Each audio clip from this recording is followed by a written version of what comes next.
No, like just because so he No. has. It might take all the strength I got to get to where I want, but I know somehow I'm gonna get there. I wasn't looking when I just got caught between the truth and the light bar. But finding out won't make me feel any better. Yeah, I know the clock is ticking, but the meds are gonna kick in, and my pilot light shining bright. I guess somewhere the choice was made for the option where you don't get paid, for the road that bends before it finally breaks you. I guess somehow I lost my drive between the 101 and the 5. Do you know how far the detour takes you? Yeah, I know the clock is ticking, but the meds are gonna kick in, and my pilot light shining bright.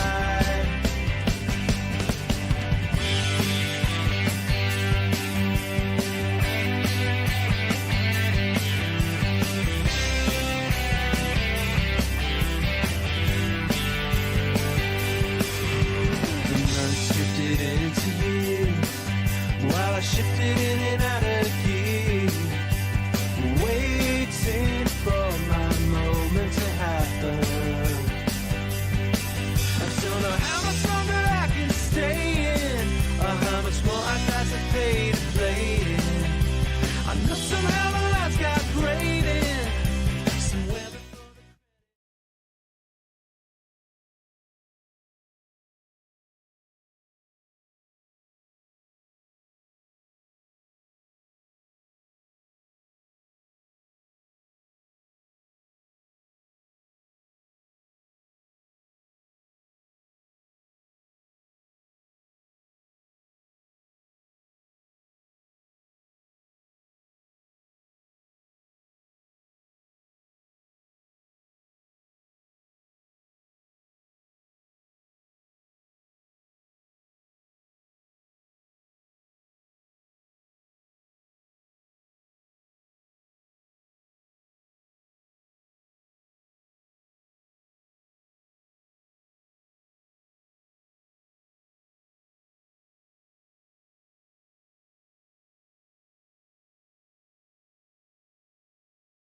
Hey, folks.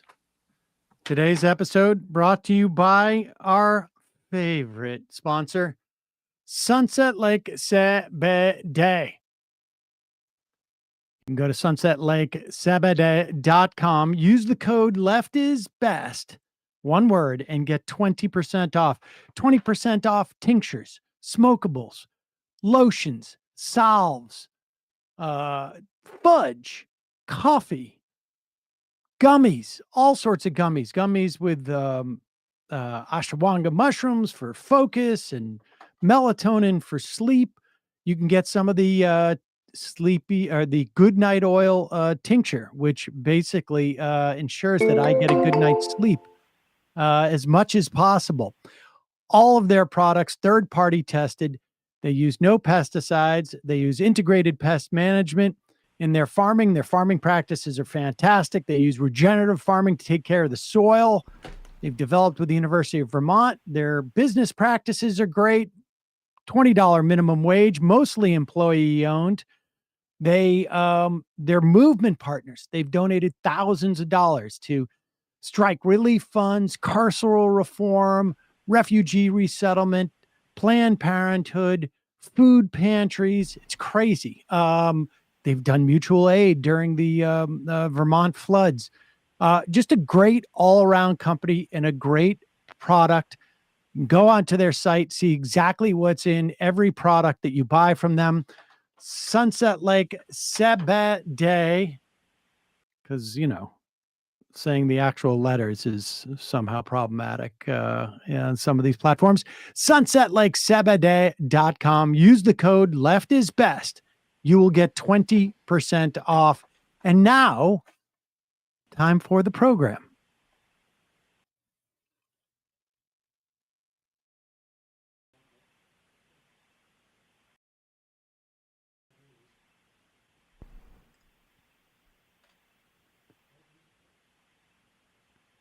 Start over. Cue audio. Oh, we'll try that one more time. Now for the program. The Majority Report with Sam Seder, where every day's Casual Friday. That means Monday is Casual Monday, Tuesday, Casual Tuesday, Wednesday, Casual Hump Day, Thursday, Casual Thurs, that's what we call it, and Friday, Casual Shabbat. The Majority Report with Sam Seder.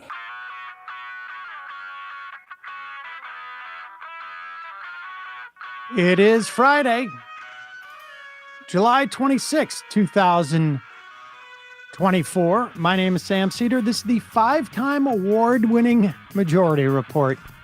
We are broadcasting live steps from the industrially ravaged Gowanus Canal in the heartland of America, downtown Brooklyn, USA. On the program today, Kamala Harris gains in the polls amid a huge surge of volunteers and cashola. Meanwhile, in the wake of his U.S. visit, Netanyahu complains of Harris's shift in rhetoric. Same time, 45 American doctors and nurses who volunteered in Gaza call on the U.S. administration to end arming this madness. UK considers cessation of arms sales to Israel and will be withdrawing its objections to Bibi Netanyahu's arrest as a war criminal. Trump Inc. scrambles to find a new narrative beyond Vance's unpopularity and couch fetish. Elena Kagan calls for enforcement of a Supreme Court ethics code. Gavin Newsom orders California state agencies to start clearing homeless encampments without an answer as to where they will go. Homicides in this country continue to fall, now below pre-pandemic levels. Starvation spreads in Sudan as the U.S. announces mediated peace talks start in 2 weeks. And the deputy who killed Sonia Massey apparently was discharged from the army for serious misconduct. Elon Musk's transgender daughter speaks out for the first time in response to Musk's derangement. French Olympics opens today, and in news, longtime listeners will know I find incomprehensibly exciting Biden picks Val Demings to fully staff now the Postal Board of Governors. She is no fan of Louis DeJoyce. All this and more on today's Majority Report. Welcome, ladies and gentlemen. It is Newsday Tuesday. No, it is not. No, it is not. No, it is not. It is Friday. I know. I got distracted by the Here, why don't you zoom out just a little bit too? Me? Okay. Yep. Okay. I had the. Oh my Zoom out gosh. just a little bit. It's Casual Friday. Matt is off. As you could have probably told. Yeah. Sorry, Bradley guys. is Bradley doing double knows duty. like who the representative is in some state house district in Kentucky, but doesn't know how to crop an image. That's the skill set that he provides I for have a few us. There you hats, go. just not that one. There you go. Emma, just zoom out just a hair. Oh my Just gosh. just a hair. What if we just Well- had presets? What if we had preset?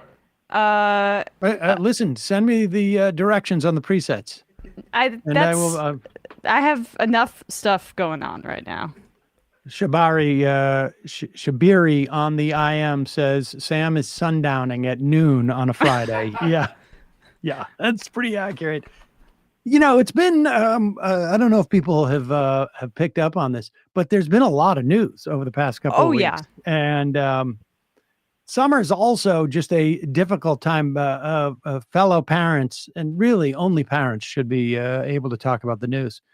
But fellow parents will know that summer's sometimes very, very tricky because your schedule gets messed up with the kids, and so they don't behave in the like predictable ways, and that becomes a bit of a challenge. But we don't need to talk about that. That's not what we're here for today. We are going to now. I know I say this all the time. But we are going to get to calls early today. But want to start with Kamala Harris speaking after she spoke with Bibi Netanyahu. I don't know if yesterday you played the her statement or showed her statement in the wake of the protests. It had happened a little later. We discussed it. Yeah, I mean, I hadn't noticed it was on VP letterhead, right, versus the campaign saying something. I think that's notable. She's trying to walk a tightrope of campaigning and attempting to differentiate herself while also not undermining the administration that she's still a part of. The statement was still bad. Kind of a boilerplate Democratic statement, but still bad, mostly in the sense of like, it didn't account for the possibility that the people that did that graffiti, we have no idea who did that, right? And it painted the rest of the protesters, which included family members of the hostages, as Right. participating in anti-Semitism. But the thing about what the next few months are going to be like, and it's going to be contentious, is that she's going to have that tension throughout, which is trying to campaign and maybe create some daylight between her and Biden, and also still be a part of an administration that in theory is pursuing this delicate ceasefire as well. So every part of her public commentary is going to be as dissected as anything. And this is the speech that she gave, or I should say her words after speaking with Bibi Netanyahu yesterday. I have met with the families of these American hostages multiple times now, and I've told them each time they are not alone, and I stand with them. And President Biden and I are working every day to bring them home. I also expressed with the Prime Minister my serious concern about the scale of human suffering in Gaza, including the death of far too many innocent civilians. And I made clear my serious concern about the dire humanitarian situation there, with over 2 million people facing high levels of food insecurity, and 500,000 people facing catastrophic levels of acute food insecurity. What has happened in Gaza over the past 9 months is devastating. The images of dead children and desperate, hungry people fleeing for safety, sometimes displaced for the second, third, or fourth time. We cannot look away in the face of these tragedies. We cannot allow ourselves to become numb to the suffering, and I will not be silent. Thanks to the leadership of our President, Joe Biden, there is a deal on the table for a ceasefire and a hostage deal. And it is important that we recall what the deal involves. The first phase of the deal would bring about a full ceasefire, including a withdrawal of the Israeli military from population centers in Gaza. In the second phase, the Israeli military would withdraw from Gaza entirely, and it would lead to a permanent end to the hostilities. It is time for this war to end, and end in a way where Israel is secure, all the hostages are released, the suffering of Palestinians in Gaza ends, and the Palestinian people can exercise their right to freedom, dignity, and self-determination. And I just want to correct something, I think, on your behalf, Emma. What the actual F says, Emma, do you really think her speech wasn't that much different from Biden's, or the boilerplate Democrat instead of talking points? That was in reference to a response to the protesters. I mean, this speech, and again, it's just a speech or comments or however you want to call it, is definitely different rhetoric than Yes. Biden has been using. It that can only go as far as it can go. And it may not be sufficient for, folks who voted uncommitted. There's certainly some uncommitted delegates in, I think, in Minnesota who have come out and spoken to this. There are others who want, I guess, more explicit rhetoric and perhaps a pledge to condition military aid. And I think, it will be seen if she will go that far in the coming weeks.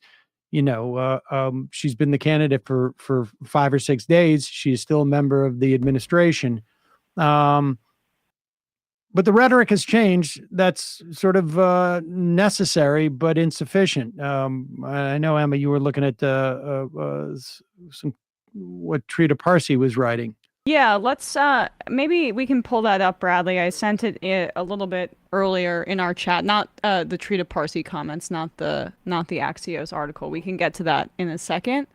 But Trita, who we've had on the show a bunch of times and is quite critical of the Gaza policy by the Biden administration. I sent it earlier, Bradley. I can just read it at least here. Just read it for now. If I can find it, just takes 1 second. He said, Kamala clearly broke with Biden on Israel in terms of rhetoric and tone, but there was also substance shift. Biden has disingenuously claimed that Hamas blocked a ceasefire deal. By saying that she urged Netanyahu to, quote, clinch the deal, Kamala pointed to the real obstacle.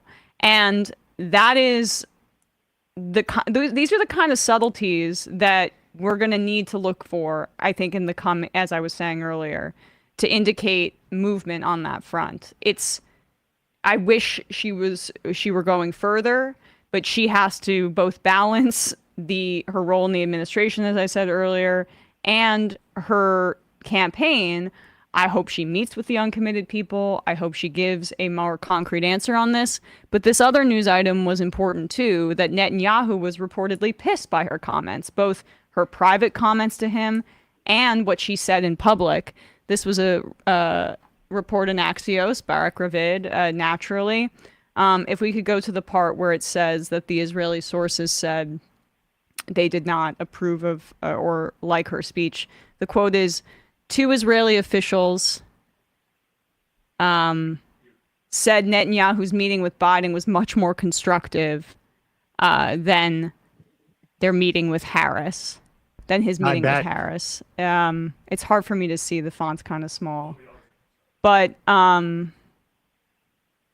yeah, two Israeli officials said Netanyahu's meeting with Biden was much more constructive than his meeting with Harris, but stressed the meeting with the vice president wasn't tense or difficult. The Israeli official says Netanyahu and his team were caught off guard by Harris's on-camera statement and taken aback by its tone, which they said sounded much more critical than Biden's.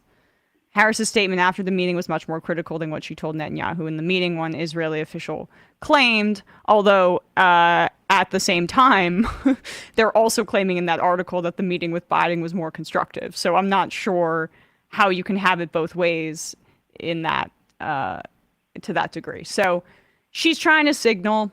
I wish she would go further, but I think the overall sentiments I want people to internalize is that we're in a better position than with Biden in the White House to make meaningful changes in this genocide, because the point is that she at least is showing responsiveness to the outrage amongst the base about this. And that's what we can hope for in terms of just like a practical reality right now. So in the meantime, we keep pushing. But I think we also should indicate that, or draw the contrast, that, Biden's taking like $100 million from, not Biden, sorry. Trump's taking like $100 million from Miriam Adelson to annex the West Bank. And then Kamala Harris here is better than Biden, showing more willingness on this front.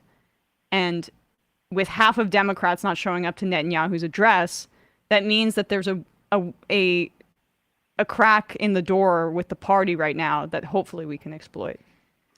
Yeah, I mean, I think in time will tell if her rhetoric gets stronger and if this also changes the calculation for Netanyahu. 2 weeks ago, Netanyahu thought that Donald Trump was going to be president and in 6 months, and that he was going to get free reign, and if he could hold out to that time. And now he may be making the calculation that he's not going to get a better deal than what Biden is offering him, or, he's not going to get a more sympathetic U.S. president than Biden, which I think is true. I think it would be, outside of Trump, or outside of, frankly, significant portion of the Republican Party. I don't think he would get a more sympathetic ear than Trump, but the calculation is shifted for Netanyahu, I would imagine. So we will see what happens in the coming days, coming weeks. But again, I don't think that Harris's rhetoric is going to be sufficient for some folks. But again, it's also it's definitely better than Biden's for what it's worth. And I trust someone like Trita Parsi and others like Lily Greenberg Call, who I think that's her name. I'm sorry, her first name's Lily, who was one of the administration officials who resigned from the Biden administration in protest of the Gaza policy, saying that there's more optimism and that these little symbolic gestures within the context of international diplomacy, they're meant to indicate things, even though they're not explicit and it is insufficient. It just means only that she can be pressured, and I think that she can be. Yeah, I think that's the point. And we'll talk about this dynamic too, because it cuts both ways. There's an opportunity for her to be pressured on Israel in a way that I think Biden was not pressurable. But that also cuts the other way too. And we'll talk about the sort of ongoing campaign to get her to roll back some of the antitrust enforcement that has taken Right. place during the Biden administration. First, a word from our sponsors. If the opening of the Olympics, Mila came to me the other day and she's like, have you been watching the Olympic basketball? And I'm like, no, I didn't even know it was happening. Had the chance to do anything. Is she She's watching like- the women or the men? She's watching the men. Oh, she's, yeah. She's like, LeBron's playing with Tatum and Drew Holiday. Wow. Mila. I'm like, Mila, all she right. should come on ESPN. No kidding. But my point is, if supporting foundational health was a sport, you'd want Ritual on your team. Or maybe Jaylen Brown. They made Essential for Men a multivitamin that's based solely on science and designed to help fill common nutrient gaps in the diet with 10 key nutrients. Look, for me, there's two things about Ritual that has made it really helpful for me. One is I kept buying, my doctor kept saying, dude, you're old. He wouldn't say dude. You're old. You need to start taking some supplements, particularly your vitamin D is low. I would be like, I'm doing it. I would leave the doctor's office. I would buy a multivitamin, and then I would finish it, and then I would forget to ever buy another bottle. Ritual gets you on a subscription. They'll send it so you'll never forget. But the other thing that became even more important when I found Ritual was that you can know where the elements of what you're taking are from. In other words, they trace their supply lines for where they get the various vitamin Ds or whatever it is in the multivitamin. And that's important to know because there are some places that don't have an FDA or a USDA or whatever, and don't necessarily have the best of farming and or an EPA practices. But for the rest of you, Ritual has 10 key nutrients. They are in 2 delayed release capsules. Oh, and this is the other part. The capsules are designed to dissolve later in the small intestine, which is both an optimal place to absorb nutrients, and it's also gentle on an empty stomach. And that was the other problem I used to have with my vitamins, is that like, if I forgot to take them at exactly the right time, I would skip them because I'm like, I don't want to get a stomach ache. Now I can take them when I remember to take them because I'm not worried about what it's going to do to my stomach. Ritual works with world-class certification bodies to validate their products. Ritual multivitamins are vegan. They are non-GMO, project verified. They are gluten and major allergen-free, and they are made traceable. Ritual uses scientific tools to select lower carbon packaging, prioritize sustainability, sourced ingredients, and set ambitious climate goals. Ritual is a female-founded B Corp. And as a B Corp, that means they hold themselves accountable to not just the company's financial health, but also to the health of people and our planet. Essential for Men is a quality multivitamin from a company you can actually trust. Get 25% off your first month for a limited time at ritual.com/majority. Start Ritual or add Essential to Men to your subscription today. That's ritual.com/majority for 25% off. Just getting back to where, and of course, we'll put the link in the podcast and YouTube descriptions. Getting back to what we were talking about with the Bibi Netanyahu's visit to the country, and the UK apparently has now withdrawn its objections to the ICC's prosecutor seeking a warrant for the arrest And of this is Bibi Netanyahu and I think it's also Gavir and 3 other officials from Hamas. and this is Keir Starmer's, Labor Party. Like, this is potentially something that we could see in the next administration for the Democrats, these like subtle shifts on this front is my guess here. And yesterday, the Hill's Niall Stannage spoke with National Security Council spokesperson John Kirby at a press conference and questioned if there wasn't some type of conflict between A, reclaiming moral authority, and B, having a potential war criminal address Congress. Just to take the long view of this, very early in President Biden's presidency, February the 4th, 2021, he spoke at the State Department about his priorities in foreign policy. And he said that one of those priorities was reclaiming our credibility and moral authority. The Prime Minister of Israel is, in the judgment of the Chief Prosecutor of the International Criminal Court, a war criminal. Isn't posting an alleged war criminal in the Oval Office undermining of credibility and moral authority? No, because we don't consider him a war criminal. But the International Criminal Court does. We don't agree. And as we've said before, we don't find the ICC's finding to be relevant or appropriate in this case. We don't find him to be a war criminal. He's an ally and a partner and a friend. Well, the Chief Prosecutor says that Israel does have legitimate war aims, of course, but the way Israel chose to achieve these in Gaza, namely intentionally causing death, starvation, great suffering, and serious injury to body or health of the civilian population, are criminal. Is that a question? Because if it is, I've already answered it. We don't consider him a war criminal. I should say, I should correct myself. It was Gallant, who was the second Israeli official, along with 3 Hamas officials.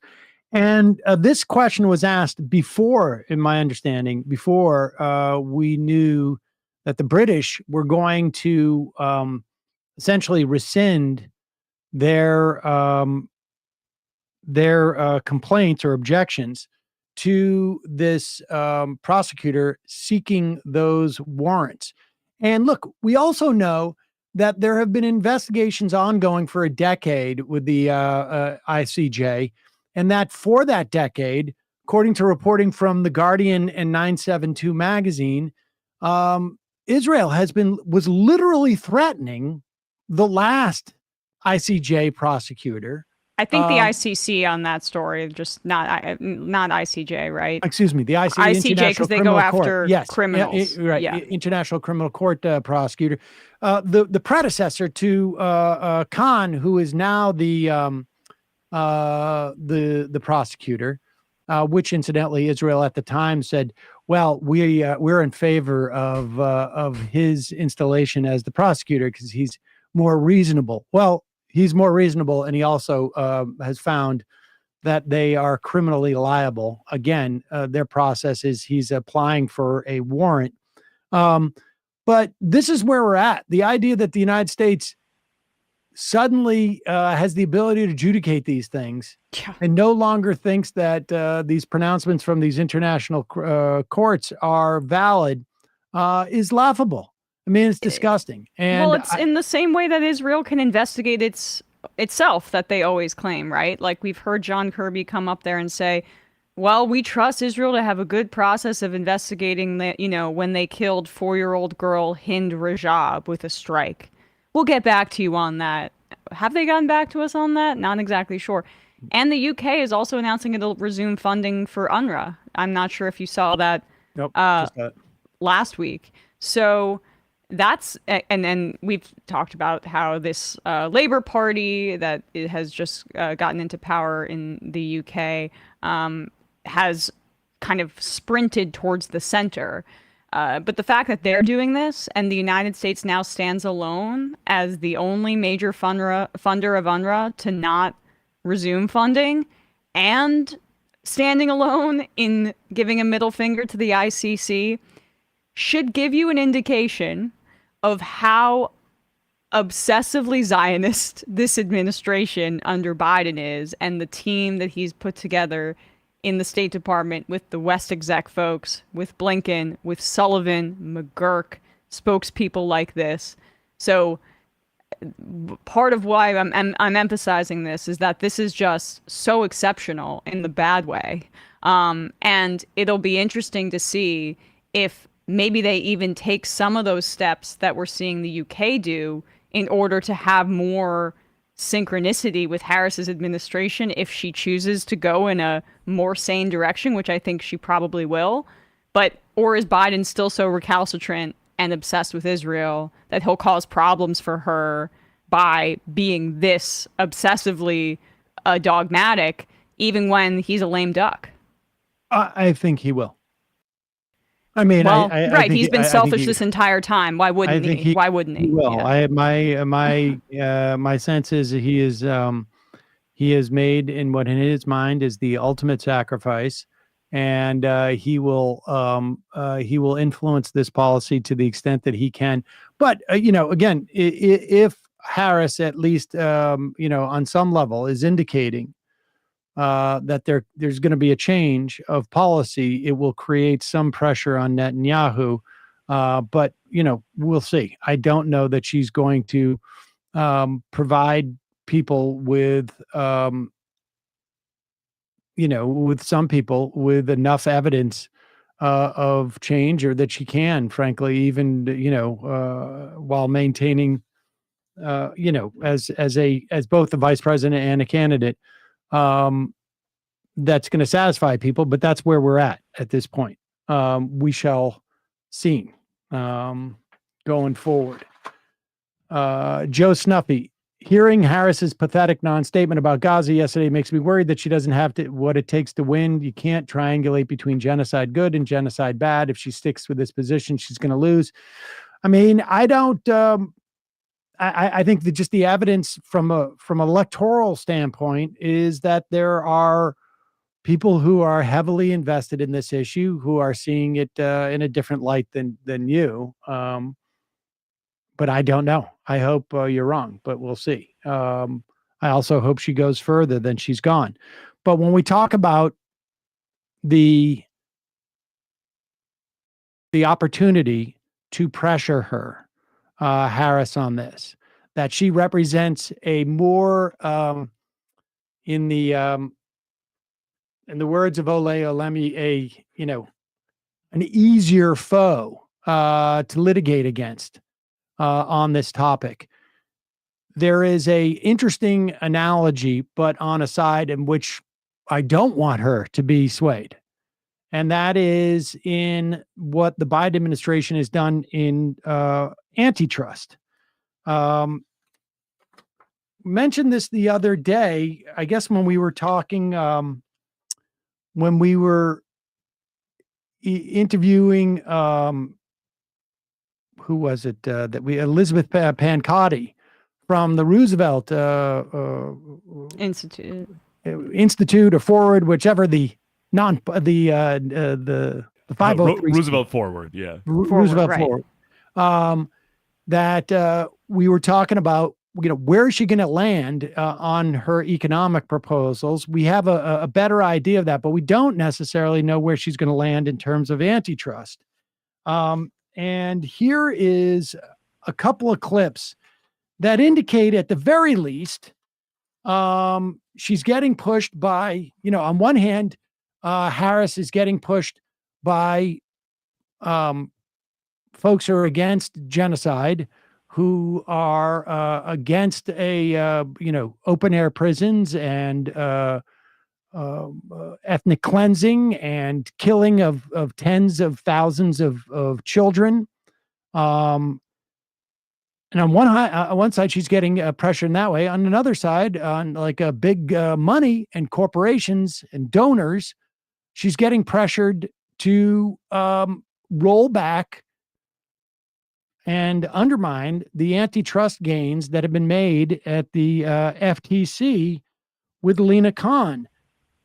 Here is from yesterday, CNN's Matt Egan on with Reid Hoffman, who is the LinkedIn co-founder, apparently giving $7 million to Harris And there was one donor who was quoted in the New York Times piece about this, who said that they think, like, essentially, oh, she'll dump Lena Khan, and it was the quote. The source was one major Democratic donor.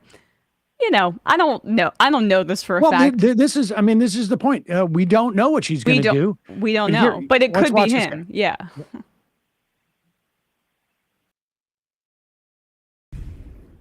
Trump wants tariffs, which is anti-business. Makes this a very strange election indeed, because I think actually Vice President Harris is much more of the pro-business candidate than Trump and Vance. But Vice President Harris, she wants to raise the corporate tax rate. The Harris-Biden administration, or Biden-Harris administration, has in fact imposed tariffs. So aren't there some anti-business concerns there as well? I think what's most important for business is stability of a country, unity, rule of law. And, a percent difference in corporate tax, or 2% or 3% difference in corporate tax, is far, far less important. Now, the Trump campaign, of course, has argued otherwise, saying that former President Trump is the one that's going to put more money in the pockets of American families, and blaming the Biden-Harris administration for the high cost of living. Now, even Reid Hoffman conceded that he's not thrilled with all parts of the Biden administration. In particular, he strongly criticized Lena Khan, the FTC chair. He said that Lena Khan is, quote, waging war on American business. And he went so far as to say that he hopes that a President Harris would replace Lena Khan at the FTC. Now, the agency pushed back, telling CNN in a statement that Chair Khan is honored to work in this administration, where she has worked to protect consumers, workers, and entrepreneurs from corporate abuses. And it's worth remembering that Lena Khan, she's won some fans on the left for her efforts to fight monopolies, to try to push back against the big oil and big tech. And interestingly enough, she even has a fan on the Republican side. I think he was about to say, there's that guy weirdly also speaks like he's on an Instagram video. But this is an attempt by the sort of the corporate interests on the Democratic side of things to influence Harris and to sort of like lay down a gauntlet, do these sort of like vague passive aggressive threats on some level, tied in with somebody who's got $7 million and whatnot. And, we'll see what happens here. They know, or they think that they know, that she's pushable on this. Does that mean that they're going to succeed? No. I mean, this is like the same dynamic I think that we're in terms of Gaza and the Biden administration's policies.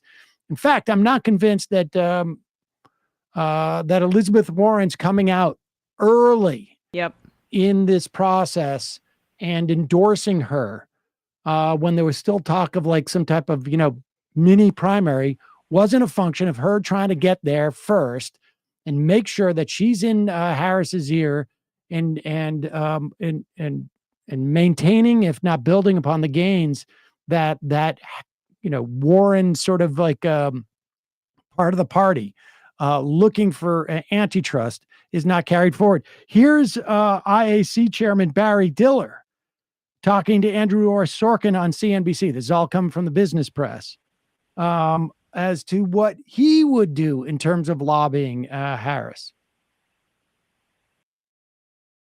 This is how you have to. Everybody flip-flops because conditions change. You run in the primary to the left or to the right in order to get it. Then when you get the nomination, you cove towards the center, which is sensible to do. It's all pragmatic. Pause it for 1 second. Let me also just weigh in on this. This is not so relevant to this, but this conventional wisdom is not really the case as much as it used to be.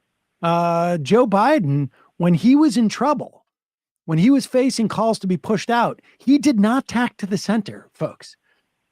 He came out and said 5% cap on rent. He came out and said expansion of Medicaid and Medicare.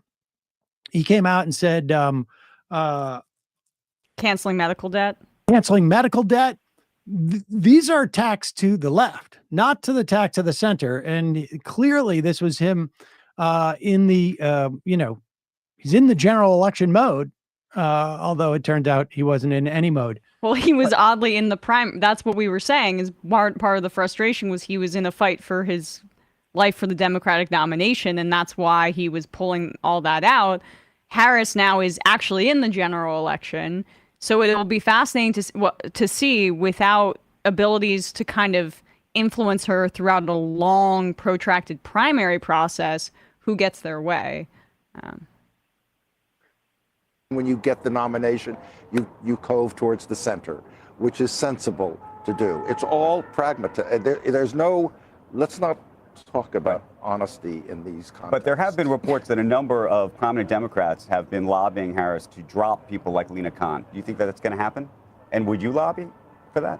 Yeah, I would. You would? Yeah, I think she's a dope. Well, Of course you do. There you go. Well, and to your point about Warren, I mean, Lena Khan is the chair of the FTC because of Elizabeth Warren. Because Elizabeth Warren endorsed Biden and dropped out and was a part of that coalescence of candidates that dropped out to defeat Bernie Sanders. I think those were some of her asks, right? So if she's as close with with Harris as she says she is, perhaps she's an influence on the other side. But the stuff about Harris that's going to be the most, I think, problematic and stuff to watch for is her relationship to antitrust. She's going to be a bit more of an Obama type, closer with Silicon Valley than perhaps Biden is. Maybe less willing to be an antitrust, break up big business type of person. And it might just be a little bit more, and she's probably closer with Wall Street than Biden has been, at least over the past 4 years. So those are the pressure points they're going to try to push. But it remains to be seen if, what the end result is of that pushing, in the same way with the Gaza policy as well. We'll see. We'll see. All right. I'm opening up the phones. Look at that. I've done it. Wow, I realize it's 12:47. already 12:47, but we started a couple minutes late, so it's really like 12:42. Good job. 646-257-3920. We're going to head to the fun half probably in about 15 minutes. 646-257-3920. Red Stoner, do you believe it's fair to equate student loan debt and the permanent managerial class to chattel slavery? Chattel specifically. Would you consider that a cynical use of black trauma? Your live chat mods need to know. Would I equate it to chattel slavery? No, I would equate it more to indentured servitude in some fashion, I guess. All right, let's do this so I can be I can have bragging rights. Calling from a 615 area code. Who's this? Where are you calling from? Is it me? Yes, it is you. Hi. I was just wanting to call in and talk about whether Kamala's Senate experience would have any effect on things. Sorry, I did this in the wrong order. I'm calling from Tennessee. Are you calling from Tennessee? What's your name? My name is Rin. You've called me out on IMs as Ryan before. Okay, Rin. I apologize. Rin from Tennessee. And you want to know, what's the question? Sorry. So Kamala Harris used to be in the Senate. Yeah. She was in the Senate for 4 years. And I'd heard that it was possible that she might use some of her Senate connections as a way to have like a sounding board as we hope she becomes president. Is that something that's possible? Like, should we be looking at who she was with in the Senate, since she was with foreign policy and with the Middle Eastern stuff and all of that? Would she use those people as her sounding board instead of maybe people that she's working with now? Well, I don't know if she was on any foreign policy Senate committees, if I'm being honest with you. I would have to look into that. She was on, I think, the Environment and Public Works Committee. I guess she was on the Intelligence Committee. Definitely quite junior. But yeah, I mean, the thing about her Senate record is you can look at it both ways, right? Although, actually, I will say you can look at it one way once I give you the two ways. One is she cultivated a record that she could say she was had the most liberal voting record in the Senate during her short time there, clearly as an effort to run for president. And that didn't end up working, and she got clumsy and abandoned Medicare for all and a lot of the parts of the Green New Deal, and she flamed out. But what that also shows is that she can be pressured and wants to at least appeal to the base to some degree. So that's part of what has maybe informed my desire to emphasize that she can be pushed more than like this, oh, they're all the same, oh, they suck. Biden, I just wish we could transport ourselves back to 2020 and remind ourselves how Biden ran in that primary. He said he would veto Medicare for all. He was one of the only Democrats who emphatically said he would not condition aid to Israel. Warren, Bernie, Buttigieg all indicated that they'd be open to it, at least to some degree, in a debate question. I mean, in that case, he's really held to what he said he would do. He did, but he did exceed expectations on things like antitrust, and the Build Back Better plan was really ambitious. So that shows that even the guy who ran as the most conservative Democrat in the primary on rhetoric can be pushed to do some things that are really good. So why am I getting, but why can't Harris? And that's the thing that I don't understand about how people are reacting to this. Anyway, go ahead, caller. Well, wasn't she one of the first people to call for a ceasefire, and then she had to be dialed back, and they had to be like, no, what she meant was, a temporary ceasefire or whatever it was. That's exactly right. She was the first in the administration to call for a ceasefire, and the reports were that they heavily edited her speech beforehand, and it went further than what she said. Now, these are reports. So isn't it likely that that will be the case when she becomes president? It depends on the circumstances. It depends on the constituencies and the pressure campaign. So, I share that's a possibility, and I feel optimistic about it, right? Well, given what she said yesterday, isn't there a little bit more optimism? I think so, but I'm a lot of really smart people who I respect are telling me that I may not be right about this. So, okay, I don't know, but I hear you. I agree. Okay. Appreciate the call. Let's hope then, I thought. All right. Thanks, Rin. Thanks, Rin. Bye. All right, one more just to lock in my calling from a 440 area code. Who's this? Where are you calling from? Hi, is this me? Yes, it is you. Okay, this is Nick from Ohio. Nick from Ohio, home of J.D. Vance. Yes, unfortunate. It was very sad that my first election I could vote in, I had to vote against J.D. Vance and he won, so still pretty disappointed about that to this day. Well, you'll have a chance to vote against him again, and maybe he'll lose this time. I really hope so. It'd really make me proud of my home state if we were to do away with him for good. I wanted to call about something that I think isn't really being talked about a lot when it comes to the Kamala Harris campaign that I think is really interesting. I think that obviously people have talked about how she has a really big chance to turn out youth voters here, especially if she begins to make a turn to a significantly more support for the Palestinian people. But and I think I have faith that she'll do that in the coming months. At least that might be my naive hope. I don't know.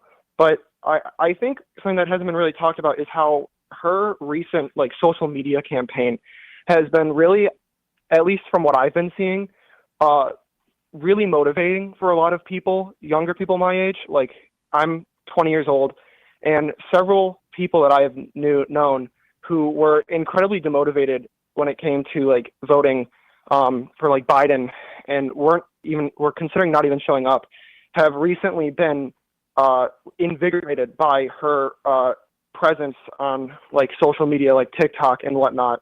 And I do think that if she were to make an effort to swing to, again, like I said, more support for the Palestinian people and ending the genocide that's happening there, I think that in tandem with her current efforts on TikTok could really, really mobilize the youth that in a way that I think hasn't really been seen in a while. So I just wanted to talk about that. I mean, I think it's possible. I think, look, the primary problem that Biden was facing, and as much as I would have liked the primary problem for him to have been facing was his policy in terms of Israel and Gaza. There's just simply, on some level, we may be engaging in some level of wish casting that, reading the tea leaves and seeing that her rhetoric is different and that's going to mean a material difference. There's also a certain amount of wish casting in that what was dragging Biden down was his stance on Israel. It certainly wasn't helping, that's for sure. But the reality is, if you look at the polling, even with young people, to the extent that they considered that a top issue, it was pretty low down on the list. As much as I, wish that wasn't the case. The biggest issue was just that, broadly speaking, people looked at Biden, and particularly after that debate, prior to it, people are like, he seems really old. And on some level, I think people feel like he was out of touch just by virtue of him being old. A lot of the problem he was having with voters was people who are just not that heavily interested in politics, and who don't think of a presidency as meaning, who are they putting at the DOJ? Who are they putting at the FTC? Who are they putting at the EPA? Who are they putting on the Postal Service, the Postal Service Board? Or, what are they doing about this sort of, what are they doing about exports for liquid natural gas permits? I mean, that's not the way that most people engage with politics. People who listen to the show are different, in part because they listen to the show, but it's also self-selecting. They listen to the show because they have a different understanding of politics. And so I think the biggest issue with Biden is he was suppressing enthusiasm to vote against Donald Trump. Because right. Well, the double hater thing, Sam, that I said to you before the show, that Nate Cohn of the New York Times had there was 20% of people said that they hated both. Harris has already cut that down from 20% to 8%. Yeah, that's a crazy figure. I mean, it's conceivable that 1 or 2% of those are like, well, now I don't hate, I don't hate Trump as much because I really hate, but the large percentage of those people, obviously, if not all of them, basically are just like, I don't have an animosity towards Harris. Part of it was her age. Part of it was probably also, some, they've had 3 years to work on Biden, and the machine, the right-wing machine that creates these memes or, these ideas, it's far more effective than it was years and years ago. And maybe it only takes 3 years before you can fully demonize someone like Biden, regardless of what was happening in Gaza, because certainly on the right, they didn't care about that. But so I think, there's a big burst of relief. I think she is she represents not just a younger a person running for president than, obviously Obama was young too, but he combined with a member of the boomer generation, and she's not going to. This is like, in many respects,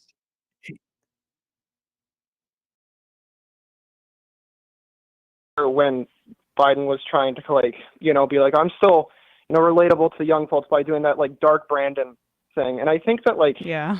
to an extent, it was a little funny. And I think it worked like the tiniest bit, but the issue is that he would do that. And then the next day you'd like watch him and he wouldn't be able to form a coherent sentence. And it just felt like, I can't really feel like I felt like a lot of people my age, especially the people I know who don't really stay connected to politics too much, they'd see that and just think like, I don't know what's going on here. Like, I'm not enthusiastic about this whatsoever. And Kamala Harris, even though, again, she's only like, I think she's 60, I don't remember. She's 59. Even though she's yeah, but she looks 59? younger. Yeah. Yeah, I think even like regardless of that, like people who I know who aren't connected to politics, again, who are my age, they are getting these, like, I think her, again, social media campaign has honestly been pretty good in terms of rallying enthusiasm. And I think part of that is too is just the relief that everyone feels. But people I know people I know are excited to like go out and vote. And I saw a number earlier today about how there was like 44,000 like people who registered to like vote in the past few days. Well, they're having these calls, right? Like there was black women for the 40,000 black women on the night she announced. Then there's a black men for Harris. There was a white woman call that got even larger. It's a little, silly, but the black woman call was about, black sororities and like organizations getting out the vote for her as opposed to whitely. I don't really know how that went down, but you're right about the enthusiasm, and I find like excitement in that in and of itself. I think democracy can be energizing for the party that actually represents the majority of the country. The Republicans are a minoritarian party, and like actually, regardless of like what we know fully about her stances right now, the fact that there's a coalition of people who are excited and she stands for things that are broadly beneficial to this country is a good thing. But I know I'm just a soft-hearted, sentimental person. But for me, there's value in democracy in and of itself, and that's what's exciting. And I just want to add, before I let you go, that, approaching 60, not that old. It's possible it's not that old. Yeah, it's just. What makes you say that? Sometimes to people who are 20 years old, it seems a little steep, but I think it's actually a I get it. I think it's a testament to her. I get it. I get it. It's a ability. little steep. Yeah. I get it if you're about approaching 20. I get it. Yeah, no, I get it. But I'll tell you, it's not that old. All right, appreciate the call. All right, thank you. Bye-bye. I got to hear this from another 20-year-old that I don't even know. Biden was born closer to the midst of the Civil War than he was to today, so he can't be a boomer. What is he? Silent generation? Maybe the great generation. The greatest generation. Greatest generation. I mean, either there's way, a lot too of old. crossover there. I mean, no, I was not born closer to the Civil War than. But Biden's Oh yes, 81. no, I was talking about you. Biden's 81. No, he would be. No, when he did the is. baby boom start? 46, 45. I mean, it's pretty close. All right, we're going to take a break and head into the fun half. We're going to take more phone calls. We are going to go through all this stuff with JD Vance. It has been fascinating. Yeah, very funny. Just the rollout of all his stupid, creepy comments. Apparently, he went on Megyn Kelly today to try to oh, well, that'll do it. smooth things over. When you got to go on Megyn Kelly to try, it's fascinating because Megyn Kelly is sort of like, remember, she was on NBC. So there's still this sense of like, well, Megyn Kelly, she's sort of like mainstream, not so mainstream anymore. I guess Biden's the late silent generation. Greatest generation cutoff is 27. This is He was not born in 1927. No, but the greatest generation cutoff is 27. Yeah. So yeah, silent generation. Sarah from Wallingford says, "Didn't you have a contributor on a few weeks ago that confirmed you are very old, Sam? I think his name was Saul something. Yeah, that guy may not see." Correspondent. And I will also acknowledge that, yes, I watched at least half of the Some More News on YouTube released a Tim Pool documentary. Oh my God, really? And I was referenced in it as as being middle-aged, which I actually appreciate. Yeah, I feel like that may underestimate my age just slightly. I hope I'm middle-aged. That's going to place me in one of the oldest people ever alive if I'm at my middle age right now. So I'll take it. Sam, could I ask for actually quickly though a shofar for myself, for a friend of mine? Sure. This is maybe my first shofar request. So yesterday, my best friend in the world gave birth to her first baby, and I didn't even want to jinx it because she was in labor yesterday, and I was just like panicked trying to get her husband on, get random texts, but trying not to bother them too much. But I'm really excited, and her sister, which is just so crazy, had a baby on the exact same day within an hour and a half of one another. So they're going to be cousin brothers, and just super exciting. So if everybody could send good energy over her way, I'm sure the family would appreciate it. All right, folks, we're going to take a break, head into the fun half, but we have put a link in the podcast and YouTube descriptions. Y'all remember the Muhammad Al-Dagma that we had on a couple months ago. We had him on a couple of times to give us an update of his family, who all of you contributed. I don't know if all of you, but many, many of you contributed money to their GoFundMe to help get at least much of their family out. His niece had Down syndrome, or has Down syndrome, and obviously, it's horrific for all kids there. But even with Down syndrome, even that type of chaos can be even more debilitating. But at least much of the family was able to get out. They are now fundraising to open a bakery in Egypt. What they've been doing is feeding displaced Palestinians both in Gaza and in Egypt. Apparently, you're able to sort of now smuggle some food across the border and resources. So we'll put that link in our podcast and YouTube description. It is a drop in the bucket in terms of the suffering and misery there, but it is a drop in the bucket. So there you go. Just a reminder, your support. In fact, forget joining the show today. If you got to choose between helping those folks in the GoFundMe and joining the show today, put joining the show off for another month, and go and help some folks there who are trying to help other families. So we'll put that link in there. Also, justcoffee.coop, fair trade coffee, and hot chocolate. Use the coupon code majority, get 10% off. It's a co-op. They're great for their suppliers. Just a great bunch of people to support. So check it out. Emma, ESVN. Next week we'll be back. We'll be talking about all the training camp storylines. Jamar Chase not getting a new contract. Oh yeah, or the Bengals going to ruin this by being cheap. We'll talk about the Olympics and more. YouTube.com/ESVN show. And do we know what's happening on Left Reckoning?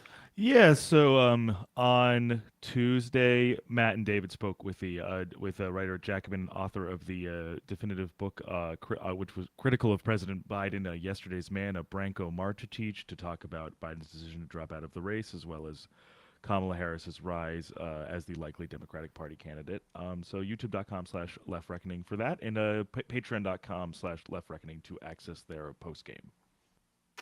All right, we're going to take a quick break, and we will see you in the fun half. If you're listening on the phone, we'll be back to you at the beginning of the fun half. Bye-bye.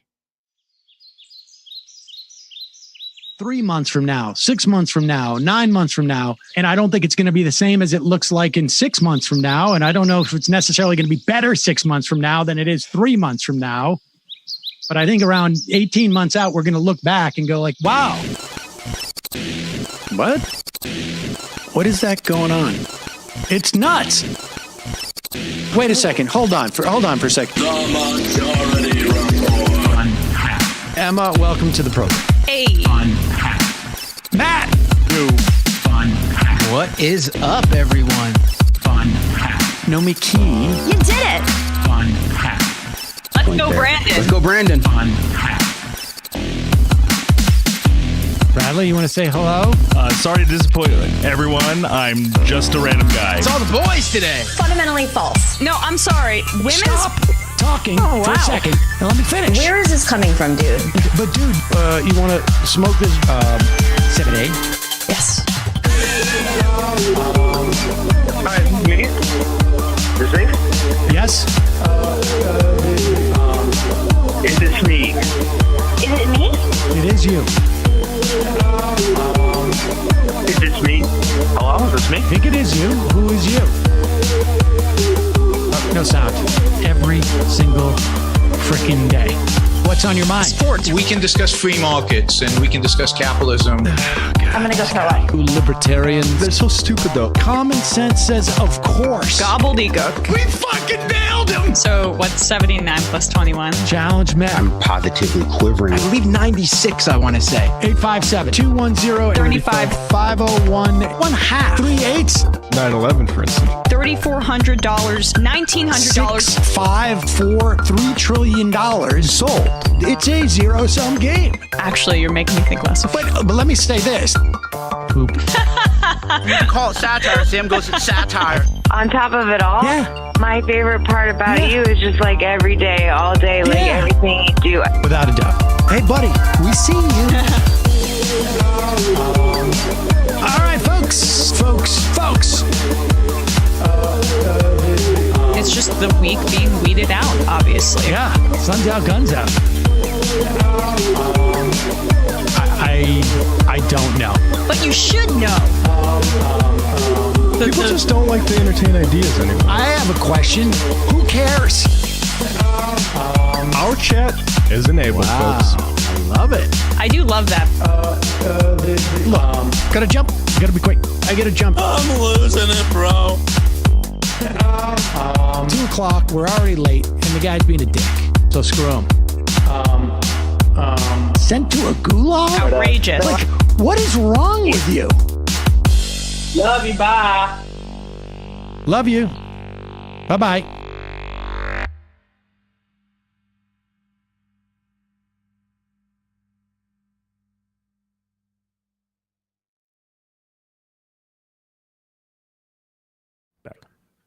We are back. Sam Seder, Emma Vigeland. It is the fun half on a Friday, ladies and gentlemen. Emma just saw a tweet from Andy Bashir. Yeah, what does it thanks say? to all these wonderful people who tag me in things because they know I'm on the, I'm interested in these Veep stakes. I just really don't want it to be Shapiro or Kelly. Andy Bashir, who definitely like him, Walls. Roy Cooper's a good choice too, but I think Bashir is kind of like the safest selection. Says, no matter what the future holds, Kentucky is my home. That will never change because I'm one proud Kentuckian. Now, that would be a weird thing for me to be like to you saying, Sam, no matter what the future holds, I'll always love the Majority Report. Like, that will never change because I'm one proud employee for now. I mean, to be fair, you say that a couple of times a week. Well, the more IMs I get about how I'm on hopium, the more likely it makes me want to just like leave this industry altogether. But anyway, if I see hopium or wish casting one more time, I'm gonna lose my mind. Honestly, like a tweet like that makes me feel like we're 20 minutes away from her nominating, announcing him as the pick. I mean, I can't imagine that's the case. I would imagine that they would wait. I think it would be silly to do it, but it he's also sounds like been doing this for like a week. Like he has been really heavily hinting, and I can't tell if he's trying to will it into existence or if it's that seems a little. If I'm presumptuous. if I'm in Kamala's camp, I look at these tweets and I'm going like, what's going on with this dude? That's a little bit weird. I mean, it is a weird thing to be. Honestly, it's a weird thing to be tweeting out unless you really have a sense that you're going somewhere. But maybe him. I feel like there's a better way to articulate that if he's just responding to everybody going like, we want you to go, and him going like, look, I'm Kentucky through and through. I don't know what the future will bring, but that'll never change. It's a little bit different. It's just a different phrasing in terms of where you're putting the emphasis, but who knows? But he is a good choice, right? In the sense of like, he won't piss off the teachers union and the anti-genocide people, teachers unions and the anti-genocide people in the same way that Shapiro would. He's youthful. He's, I think, a foil for JD Vance. I've been saying Bashir for a while, but I have to say that now I sort of like him. Just you're sold on Walz. I mean, I think it's going to be Bashir over Walz because he's just going to appear more youthful, right. and also I think like that Southern accent's going to be attractive. Again, let's be clear, this is a DEI hire. Right. For Kamala Harris. And so it's going to be a white guy. And he's got to fulfill the quotas. We can't tell if he's qualified. And exactly. And I think, having a Southern accent on the ballot is going to, or twang, if you will. I don't know if you call it full on Southern accent, pretty close from a guy from Massachusetts, from Worcester. Mm-hmm. That sounds like right. Southern accent to me. And I think if Shapiro is out, and I do think he's out. I mean, I think from your mouth to God's ears. There's just too many negatives with Shapiro in my mind. And I think probably that are even from the perspective of the Harris team, Pennsylvania still remains huge because you can make up Wisconsin, you can make up Michigan as individual states. She's in play now in Arizona. You can make it up with Arizona, but she's in play in Georgia now, maybe in North Carolina. North Carolina. Unlikely, but it's still a potential. But Pennsylvania is one of those states. There's just too many electoral votes. You need that state for a Democrat to win. And if you're not going to go with Shapiro because of the liabilities it creates across the board in other places, as listeners have pointed out, they call it Pennsyltucky. Yep. And they don't call it Pennsyltucky because it's reminiscent of Virginia or Oklahoma. It's because it's reminiscent of Kentucky. And so, the idea borders Ohio, like Kentucky, Cincinnati is on one side, it's Ohio, on one side, it's Kentucky. Like we're not going to get Ohio, but like it's a really interesting contrast with Vance, right? So we'll see. And also, but even if the presidential election is not going to go to Ohio, extremely important to drive up turnout for Sherrod Brown. Yep. So having a guy from Kentucky, I think, helps Sherrod Brown enormously. Education unions, AAUP, AFT, are universally pressuring Harris' campaign not to pick Shapiro. Yes, and I think it's going to be unlikely that she does, at least in part by that. We spoke to Jennifer Berkshire 2 days ago about Shapiro and his charter schools and whatnot. And the thing I like about that too is it signals to other Democrats across the country that if you want a meaningful future in Democratic politics, you're not going to get there by being pro-voucher and pro-charter. Yes. I mean, this is the way that you discipline a party. You know, voters have a much tougher time to discipline outside of a primary, but these are all their processes that take place. And More institutional disciplining can happen. And Sam, I'm curious if you think her kind of zeroing in on some of these successful Midwestern governors or them being so in the orbit, whether it be Whitmer, I know she's not going to pick another woman, but whether it be Whitmer, whether it be Pritzker or Walz as well, I know they're important states, but they also have governed, the three of them, really responsibly, I think, as Democrats. Like, there have been a lot of decisions, even Walz, who's the best ideologically of them, and there's a strong DSA in Minnesota, but he vetoed like that gig worker bill, which sucked, right? But overall, ideologically, he's my favorite. But even, billionaire Pritzker's done some good things for people in Illinois, like a lot. Gretchen Whitmer, we've talked about her record. Part of why I'm optimistic is it seems like there are Democrats in a newer generation that are deciding to govern. And it's a little easier, I know, when you have both chambers in your states. But I think that that's maybe a message that this campaign is getting with all of these people being involved or considered, is perhaps Kamala Harris is going to govern if she becomes president and try to make aggressive changes. Even Biden did that with, Build Back Better was an ambitious proposal. One of the more ambitious proposals that the Democrats have put forward in decades, right? The initial version before, Biden let Sinema and Portman sort of mess with it. But even the IRA itself, I mean, we've talked about this. I mean, there's been a huge sort of manufacturing and greening implications to the IRA, maybe not as much as we need, but certainly, relative to what we've seen in the past, it's a low bar, I grant you, but I've lived through that low bar period. It was no fun. Right. I mean, exactly. It's not just a sort of a theoretical standard. It's like, you're living through those eras. So, all right, but let's talk about just briefly. Let's just check in on, and we anticipated this about Kamala Harris, that there was just going to be a difficulty in running against her.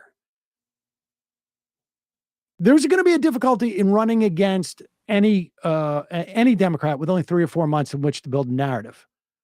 But in particular, in terms of Harris, is going to be even more difficult because the Republican Party and its sort of media apparatus, and by that I mean almost the Republican Party, there's not a huge daylight between, there's a reason why like 3 of their senators have podcasts, right? And that are almost indistinguishable from, Ben Shapiro's, or, and I think, the Fox News is literally like, Sean Hannity is Trump's advisor. I mean, there's not a lot of daylight here. And their inclination is to call her a DEI candidate. I mean, they had to be.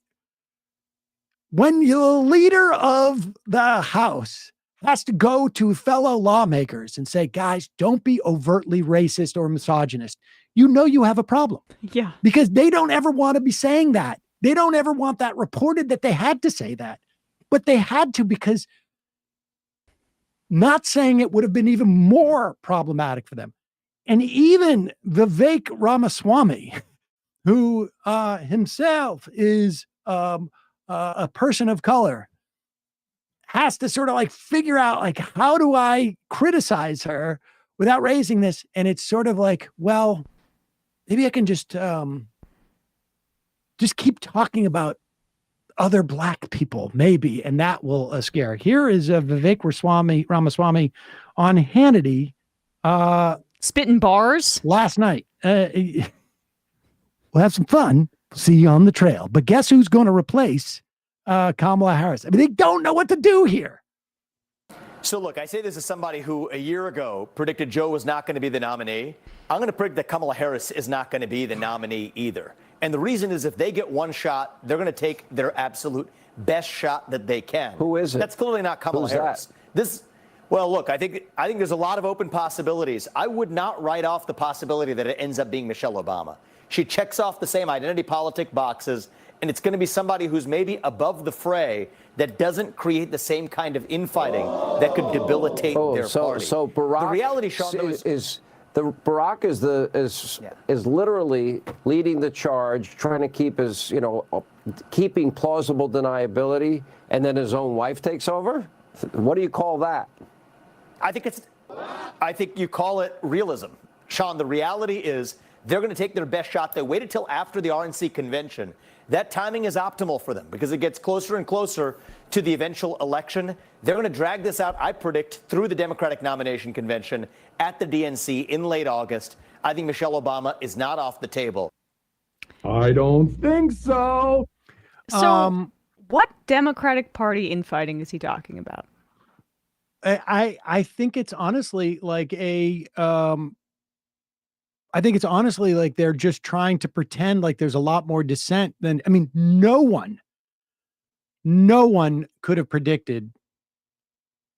I mean, and to your credit, you said there was going to be a lot of enthusiasm. People are going to be so excited, but I mean, even still, no one was going to predict $100 million in, 36 hours or whatever it was. No one was going to predict Zoom calls with 150,000 people, with 40,000 people, with 30,000 people. Nobody was going to predict. I mean, because Zoom kept crashing. Yes, because of the enthusiasm. And we should also say that if Michelle Obama does become the nominee at the convention, this latest piece of news would have been a masterstroke, because of course this is what's called lulling them to sleep. This is what you have to do when you're running a shadow campaign, right? A shadow campaign. Do we have for the Kamala. tear sheet, or do we even have the audio? Might even be worthwhile. Well, at least here we have the endorsement, the office of Barack and Michelle Obama. This week we got to catch up with a friend, blah, blah, blah. More thrilled to endorse Kamala, we couldn't be more excited for her or more thrilled to endorse Kamala Harris as the Democratic nominee for president of the United States. And right after Biden withdrew, the polling from CBS showed that 79% said Kamala Harris should be the nominee, 21% said someone else. And that was July 21st through 22nd. So snap polls were now July 26th. So this was 48 maximum hours after Biden had dropped out. Already nearly 80% of the party wants her to be the nominee. So they're just wish casting because they want to be able to say she's a man again or something like that. Obama, well, I think although they'll try that with Harris. They'll try that with Harris. They're, their whole sort of like their whole worldview, or I should say their perspective that they've been telling their audience for years, that Michelle Obama and Barack Obama have been, marionetting Joe Biden, that Joe Biden's not even been the president, that's really been Barack Obama behind the whole thing. They just, that storyline just played out. It just finished. They failed. We don't need to play the video phone call. I mean, it's sort of cringy, to be honest. Yeah, that's sort of that was my only opposition. It's kind of corny. We're not trying to dampen enthusiasm for Kamala Harris here, right? I mean, look, Barack Obama, for many of us, was a disappointment, and or more in many instances, across the board. It is a different Democratic Party today. But there's still,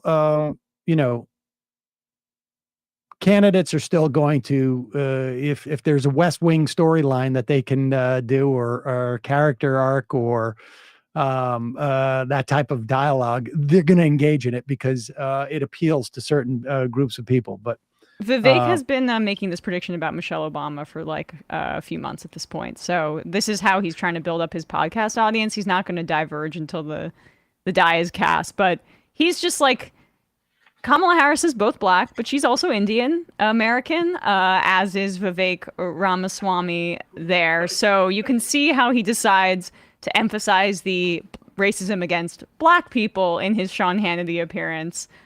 That's kind of maybe a topic he feels a little bit more comfortable with. This I find fascinating. Again, this is everything they're going to try and do is going to be sort of like third order. They're going to try to imply something to try and imply something, right? I mean, because, and that's why I think another reason why Vivek brings up the Obamas. It's like, we can't say she's DEI. We can't say she's black. But we can say like, well, Barack Obama was black and Michelle Obama is black. And these things come in threes. And these things come in threes. And so you know what that means. Which in and of itself is also a stupid analogy, because Barack Obama won twice. And so you don't necessarily, they think that Obama is some type of evil figure. They don't have a critique of him from a policy standpoint. They just don't like the fact that he was a Kenyan Muslim, not born in America. But here is Ben Shapiro, shortly after Harris comes on, making what I'll tell you, I don't know if folks remember this from 2008. The big criticism of Barack Obama is that he's like a celebrity. This was before they nominated literally a celebrity. Mm-hmm. Not a politician who became a celebrity who became a politician. But back then they were like, he's just a celebrity. They're going back to play this hit again, and it's going to be just as smack themselves in the face. Here's Ben Shapiro.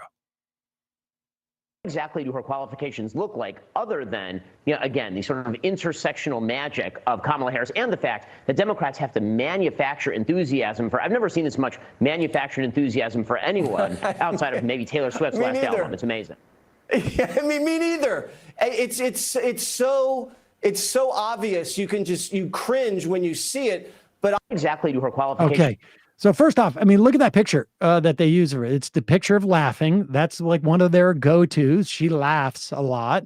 How suspicious. Like, she could be laughing at you and talking down to you. How do you know? How do you know?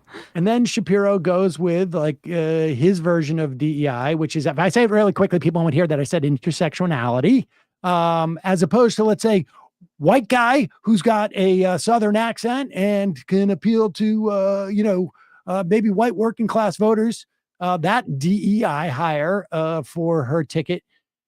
But then, like, they're trying to pretend like, oh, all the Democrats are pretending that they're happy. Well, I would say, like, well done, because I'm fooled by them. They went the full way. They donate, like, to fool the right wing into showing enthusiasm. They broke small dollar donation records 2 days in a row just to feign enthusiasm to the right. That's what happens when you're over the target. That's what happens to the target. And now, if the Democrats are able to feign this enthusiasm enough to vote for her in this way, it's going to be a little bit less cringy. But the amazing thing is, Taylor Swift, nobody knows less about what's going on in our culture than me. I will put that, I will go against that. Maybe folks who don't, maybe English is like their third language, might know a little bit less, but probably not, because they probably read about it in their first language. I'm not proud about this fact. It is like, it dogs me at different points, but I know that Taylor Swift is famous. Like, the idea that it's somehow her fame or excitement around Taylor Swift is manufactured. Didn't she sell like it's manufactured by her to get more fans to come to her shows, like manufactured by her having a very robust marketing team. I don't even. Well, I guess the thing that I'm confused by with it is, like, I don't know what the value of saying, like, of comparing Kamala Harris to, like, whatever your feelings about Taylor Swift are, like, de facto the most popular musician arguably on the entire planet. Well, because she's been, I mean, God knows why. But she's been the target of misogyny this year because she's being shown at our football games. Oh, yes, I right, mean, the whole- like, yeah. what? Oh, I could see a random guy with a face paint in the stands with his shirt off, and yet they're cutting to the celebrity on the sidelines. And also the whole thing that at the Super Bowl, Travis Kelce was going to propose to Taylor Swift, and then Taylor Swift was immediately Endorsed going to Biden. endorse Biden. Yeah, That was she their was just going to go, conspiracy. oh my God, look at the ring. Go vote for Biden. They're insane. When he said intersectional magic, you know what that's a dog whistle for? Like, some women, like black women, have been posting black girl magic about that's a phrase, right? Black girl magic. So he can't say that, right? He can't say DEI. He can't say mock black girl magic. He's got to say, oh, intersectional magic. And Ben Shapiro's not good at incorporating culture into his right-wing commentary. There were other No. people like Breitbart who did it, who like understood it. He's not good at it. He did that whole burning the Barbie thing over the summer to say that Barbie was a terrible movie. Hey, I got news He for also you. predicted it was going to go bust at the box office, like in the first week. Apparently, it was not a bust No. at the box office. And that's the thing that will be funny about, and I'm going to say a very lib thing here, right? Okay, I'm just preparing people for this. This is like, they could Barbie this election in the sense that driving female turnout, focusing on families, care, child care, doing all of that, breaking previous models about who's considered electable, or in the terms of Barbie, like what's profitable, right? Now all the studios realize, oh my God, we can make movies that have a big budget that are directed towards women. There you go. That's what the Barbie effect was. Now, like with Harris, doesn't have the baggage of Hillary Clinton, right? But she's a woman that's, I think, making women excited to vote for her. And that, I think, scares them a little bit because Fox didn't have their prepackaged multi-decade propaganda campaign for Harris put in place. And the only thing that they're responding with is, in some ways, like doubling down on their male, sort of aggrieved, divorced, middle-aged guy energy. Like, I mean, who you want to try and win an election with people who are aggrieved by the existence of Taylor Swift? It's not gonna work.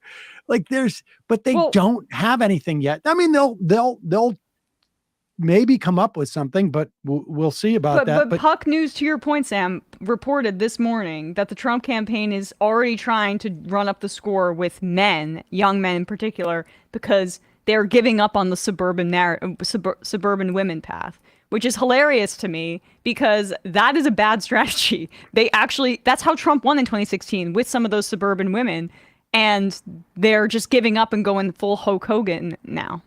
I mean, I think their calculation is that Biden took or blunted some of that enthusiasm before, and that when Biden leaves, that's going to be the cohort of people that might be available to them. I think that is I think that is strategically. Well, I don't know what their other option is, to be honest with you, but I don't think that's going to work. With the JD Vance pick, they've boxed themselves in. A little bit. Let's talk about JD Vance, shall we? Yes. Here is here's JD Vance. Apparently was on a podcast called What's Left, which my understanding is like a post-leftist podcast in 2022, hosted by podcaster Amy Therese and podcaster Oliver Bateman. And JD Vance was a guest on there. And this is what JD Vance had to say. Now, to be fair, this was in, when was this? It was like early 2022, like January 2022. So this is over 2 years ago. Maybe his perspective has evolved since then. Okay, look, here's a situation. Let's say Roe versus Wade is overruled. Ohio bans abortion. in 2022 or 2000, let's say 2024. And then, every day, George Soros sends a 747 to Columbus to load up disproportionately Black women to get them to go have abortions in California. And of course, the left will celebrate this as a victory for diversity. That's kind of creepy. Health justice is when we exterminate working class Black people.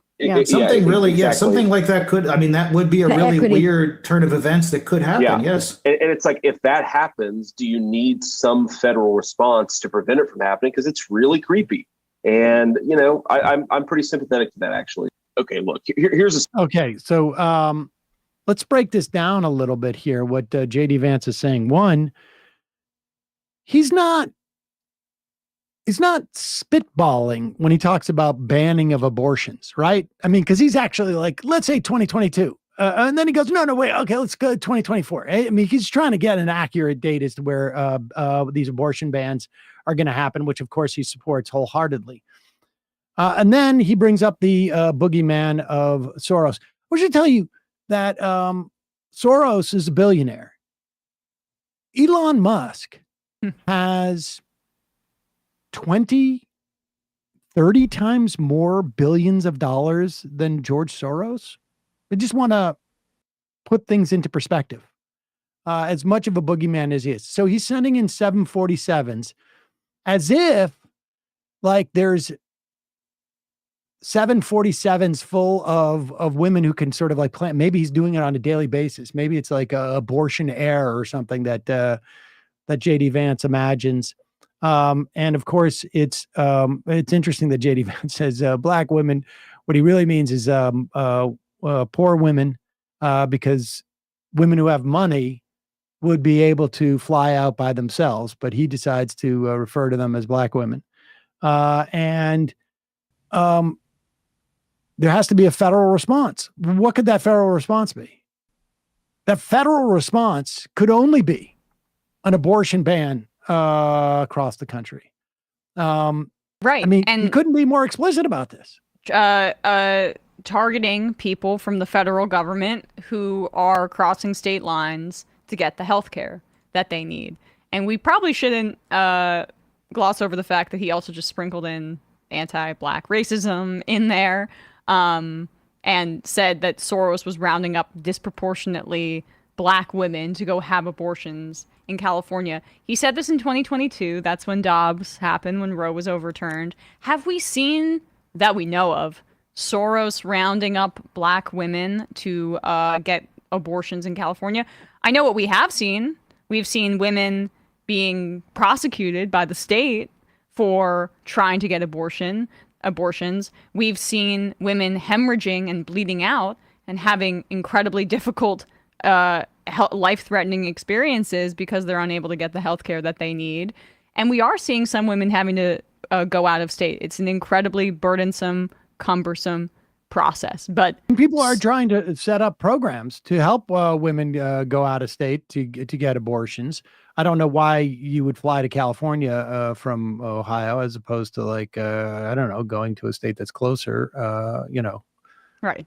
Going to Illinois by car. But nevertheless, that's the fantasy that Vance needs to set up to justify a national abortion ban. But that's what he wants. And more than the national abortion ban, he's basically talking about having some sort of ICE or police force. I mean, back in the day, there were slave catcher laws where, like, if people were fleeing one state to go to another, there would be officers deployed to take them back. Like, he's trying to federalize a response where there's some sort of law enforcement authority that cracks down on women leaving the state that they live in to go get healthcare in another state, which I don't know if that sounds like small government to me. It does sound like Christian theocracy and fascism, and it also does sound like you're not taking some neutral position on states' rights. You're taking the position that the federal government will enforce state laws, but the red states that crack down on reproductive health care for women and people who can get pregnant, not the ones that have access to abortion care. So, like the rollout for the Harris campaign has been really good at finding these creepy little things about JD Vance. They're doing what the Trump campaign should have been doing this entire time. Hard. Like Trump is 78. It's smart to run against Vance as well. And Vance, everyone's defined how they feel about Donald Trump already in the country. 100%. That's what's going on here. This is like, and Vance is such a target-rich, situation here. And part of it is, I think, because, he came into politics late. And so he didn't realize like how he had to sort of like temper. He also doesn't seem to realize like how he thinks it's creepy, the idea of like people being flown to get healthcare to a different place. First of all, Americans do that all the time, going to Mexico or going to India or Thailand for medical procedures all the time because it's cheaper, frankly. But it's fascinating. He doesn't realize what's creepy about what he's talking about. It is the ban on abortion. Calling from a 828 area code. Who's this? Where are you calling from? My name's Matt, and I'm calling from Hickory, North Carolina. Well, technically, I'm on the interstate in South Carolina, but So wait, are you going north or are you going south? I'm going south from North Carolina to Georgia to see my best friend, and my wife's driving me. Did you go get some fireworks at south of the border? No. That's right. too much. That's a waste of money. I know it. I know. What's on your mind? Well, I was calling because you had brought up a few times what is it about Biden, Zionism coming from watching the movie The Exodus with Paul Newman. Yeah. And so I converted to Reform Judaism when I was like 18, and when I did, I read From what? I read Exodus. From what? When I was converted from like just like generic Christianity / like agnosticism. Okay. My family's not really religious, and then I converted to Reform Judaism. We have like a small congregation where I live. Okay. And then you're 100% right. That book, The Exodus, will make you a gung-ho Zionist. That's for sure. And plus all the other stuff you read as someone who converts to Judaism, you get a lot of Zionism, like the history of Zionism, Zionist talking points, all that kind of stuff when you like research the religion of Judaism. And it wasn't really until, let's see, I was like in 2006. It wasn't until like maybe like the second Obama administration where I was finally like, this shit is sick. Yeah. Like these people, yeah. Like when you, it was like really when you started, like when I started finding out about like the settlers, which like you never find out, like they never talk about that. They may talk about, like, you may hear about like like rocket attacks from, the Palestinians or whatever. Yep. But then at no point did I ever hear anything about like settlers, like the settlers in the West Bank. And then, or, like that they call it, Judea and Samaria. Yep. And like, I converted to Reform Judaism. So, I don't believe, I'm not super, like I'm not a fundamentalist. You know what I mean? Yes. Yeah. I know exactly what I mean.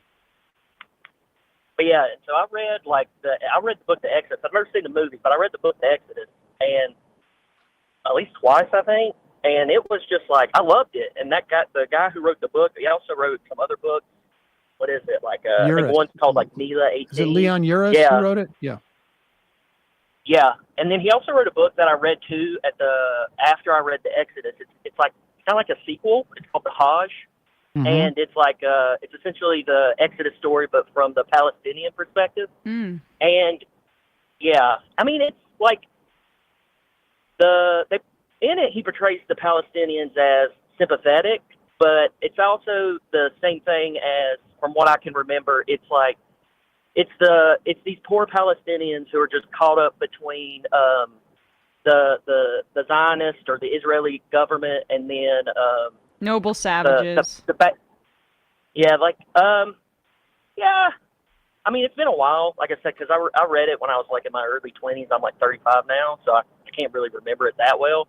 But it was also just like it was more like it's not the Palestinians' fault. It's all the evil Arab government's fault.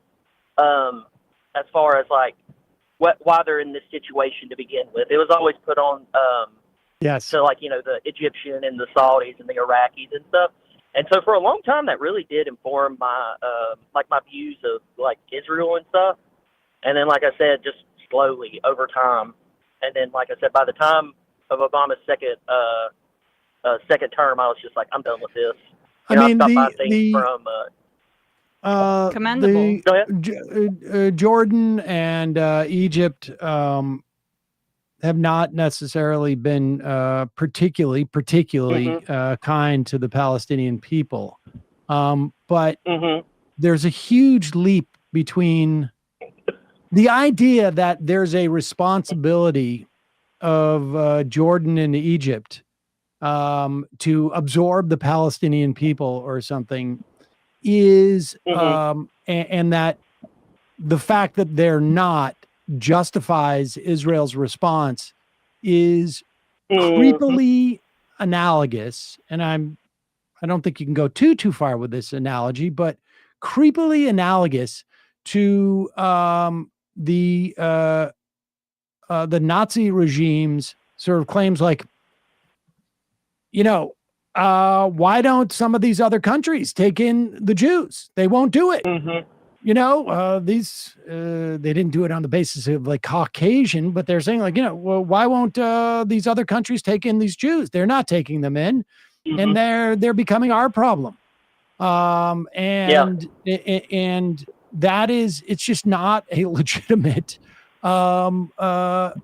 It may be the case that Jordan doesn't want to absorb Palestinians, that Egypt and even if you were able to put aside the sort of like moral implications of like, why should they, the idea that like even using that as some type of justification for what ultimately becomes ethnic cleansing or genocide is just grotesque, particularly based upon history. But appreciate the call.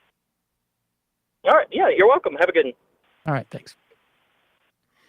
High value male Kowalski. Did that Reform Judaism caller say he was having his wife drive? What a low value male thing to do. Only a high value man will insist upon driving themselves wherever they go, even if you're in a plane, boat, train. Needless to say, I'm on a lot of no rider lists to this day. Gosh, that's how, I'm like a corrupted liberal independent woman. I will always drive unless my fiance is designated driving if we ever have a car. Oh, no, my wife. I like to be in control. My wife drives me everywhere. See, there we go. Soy boys here. I'm a horrible driver. Soy boys. For the safety, but also, all these soy boys nice over to be here. chauffeured. Not me. I drive all the time. Well, you're also Mila. I've driven with Mila though. How's that going? I'm like white knuckled. I'm trying not to show her that I'm terrified, but she's actually a very good driver. Let's do this clip of JD Vance. Just give a sense of like how much fun this guy is. He's super fun, because then we got a clip of CNN's Harry Enten, and it is stunning. I mean, aside from like, look, I get why we have a problem with JD Vance. He's got this sort of creepy, he's for a federal abortion ban. He's got this creepy sense of like, trying to repackage the patriarchy and this trad male stuff. But he also apparently is extremely unappealing to just about everybody else. Here is Harry Enten right now. Excuse me. No, this is Vance at a behind-the-scenes rally in Radford, Virginia. Hey guys, JD Vance here at Radford, Virginia. I thought I'd take you behind the scenes a little bit. When you So get personable. to the event, they've got a ton of crap for you to drink and eat. Crap. 3 bottles of Diet Mountain Dew, about a dozen Snickers, a bag of chips. If I ate even half this stuff, of course, I'd balloon up like crazy. This is the energy that powers the presidential and vice presidential campaign. Of course, I'm honored to be supporting President Trump. I'm honored to be his running mate. If you want to help us, chip in $5, chip in $15 to get the message out and to get people to the polls. This election is so important. Your resources help us do the things we need to win it. So wait a second. He's appealing to people by saying, like, look at all this crap that we have to eat. Like, is he complaining? I can't tell. I mean, I think wasn't he saying the other day about how delicious Mountain Dew was? Well, that's not Diet Mountain Dew. That's a regular Mountain Dew. Look at how far we've fallen as a country. Remember when Donald Trump was at the White House with that bounty of McDonald's? And then behind the scenes, a few Snickers and some Mountain Dew? He could not look less relatable. He's a rich guy trying to be like, look at all this. Don't you like this, you little snoveling little piggies out on the street? Look at this. We got all this Snickers and Mountain Dew. It's powering our campaign. See you later. Put just a still image of him back up for a second, Bradley. I mean, is he dressing like Donald Trump now? Yeah. Is he wearing like a blue suit and a red tie all the time? Power tie. Am I just imagining this? The longer the tie, the longer you knew what I mean. What's going on? Why is he dressing exactly like Donald Trump? It's just bizarre. He's also torturing himself because he's on Ozempic and he can't even have any of that stuff. Well, let me just say, all right, let me just do this because he's out there. He's deriding the Mountain Dew and the crap of the candy bars. I may not get it because I grew up on the East Coast. I grew up in Worcester, Mass. I just may not like this. May really resonate with Midwesterners or something, because he's salt of the earth, right? And he really knows how to talk to his people. Let's tune into what CNN's Harry Enton says about this because maybe I just don't get it. He does worse in his home region at minus 16 points than he does in the average of all polls, which is a minus 5-point net favorability rating. So the people who know him best, the region that knows him best, they like him even less than America likes him. And of course, as you pointed out, again, in that kind intro, is he is historically unpopular for a VP nominee coming out of his first convention as a VP nominee. All right, so let's specifically look at some former Republican presidential candidates. What do you see? Yeah, you mentioned Sarah Palin. How about Dan Quayle as well? These are two folks who I think most people remember as not being particularly popular. The amazing thing was coming out of their conventions, they actually were pretty popular. Quayle with a plus 15-point net favorability rating. Sarah Palin with a plus 26-point net favorability rating. Again, Vance at minus 5 points is just off the charts and falling off the chart in the wrong direction. Not up above the chart, but down below the chart. The fact is he is historically unpopular, even more so than VP nominees who, of course, went on to infamy. At least in well, I mean, right. So you pause it for 1 second. Let me just say this, okay? All right, because all right. So, okay, so maybe he's even more unpopular with the people that know him. That like he's, but let's also just be clear here that a lot of people say the important thing is not whether you're popular or unpopular, but that you are, that you stand out, that you're a superlative. And so the value of being the least popular ever could be worth something. Any press is good press. Donald Trump is good press. I mean, like people are talking about him at least. Yeah. And, in the context of, let's say, a high school yearbook or something, they have the most popular and then sometimes they have the least popular. And if you can get in there, you're in there. You're in there for good. So you're a part of history regardless. Exactly. Go ahead. The cable news has been saying, is he going to be the Sarah Palin on this ticket? I'm like, what? Are we misremembering? Are we? Yeah. Like Sarah Palin, the base loved Palin. Yeah. The base loved Palin coming out of the convention. Now, I specifically remember saying at that time that Sarah Palin is the pick that's going to keep John McCain from getting destroyed in a landslide. Yes. But it's also the pick that's going to keep him from winning at any point at all. I mean, she was basically like a burning tire around his neck. JD Vance is not going to be either one of those things. Exactly. But he's going to be what Donald Trump needed was to expand. And JD Vance is going to do nothing nothing for him. And at one point, they're going to basically just say, like, you're not, I don't even want you, don't be campaigning. I want you to do something else. Like maybe you could be my driver. Yeah, I need my pool cleaned. We got to put you to exactly. Can you phone bank JD? Ted Cruz. Get on the phone, call Peter Thiel, tell him I need more money. And when I say phone bank, I don't want you to do anything else. Just get more money. More money. Phone bank means making calls to put money in the bank. The Enton has had a couple of these reports because I think he can't believe how unpopular JD Vance is. Go ahead. Nominees who, of course, went on to infamy, at least in Well, I terms mean, of right. their So you look candidacy. at what happened to those two, and they plunged.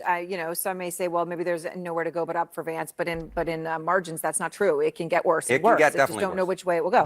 All right. So when this comes to the broader country, you talked about how the area that knows him best right now in the favorability likes him least, but undecided voters. That's what this is about. There are more of them than a lot of people care to admit. This could be bad And for prior us. to the seismic shift in the race, many of them may have gone for Trump. Could have. Now, who knows what they're going to do? How does Vance play there? He doesn't play well with them at all. His favorable rating is just 5%. Just 5% hold a favorable rating. 29% hold an unfavorable rating. That makes a net favorability rating of minus 24 points. That's worse than his net favorability ratings overall. The fact is, if undecided voters are going to make up their mind based upon J.D. Vance, they're going to make it and make the choice for Kamala Harris. 5% favorable? 5% favorable. Ever heard of anything like that? I really haven't. There's still a lot of folks who are undetermined on him, but that 5% is not something I think is going to go on his wall of fame. All right, Harry. Well, to be fair, when people see how charismatic he is and how how he's not calling for a national abortion ban and he's so friendly to couches, I think people could turn around a little bit.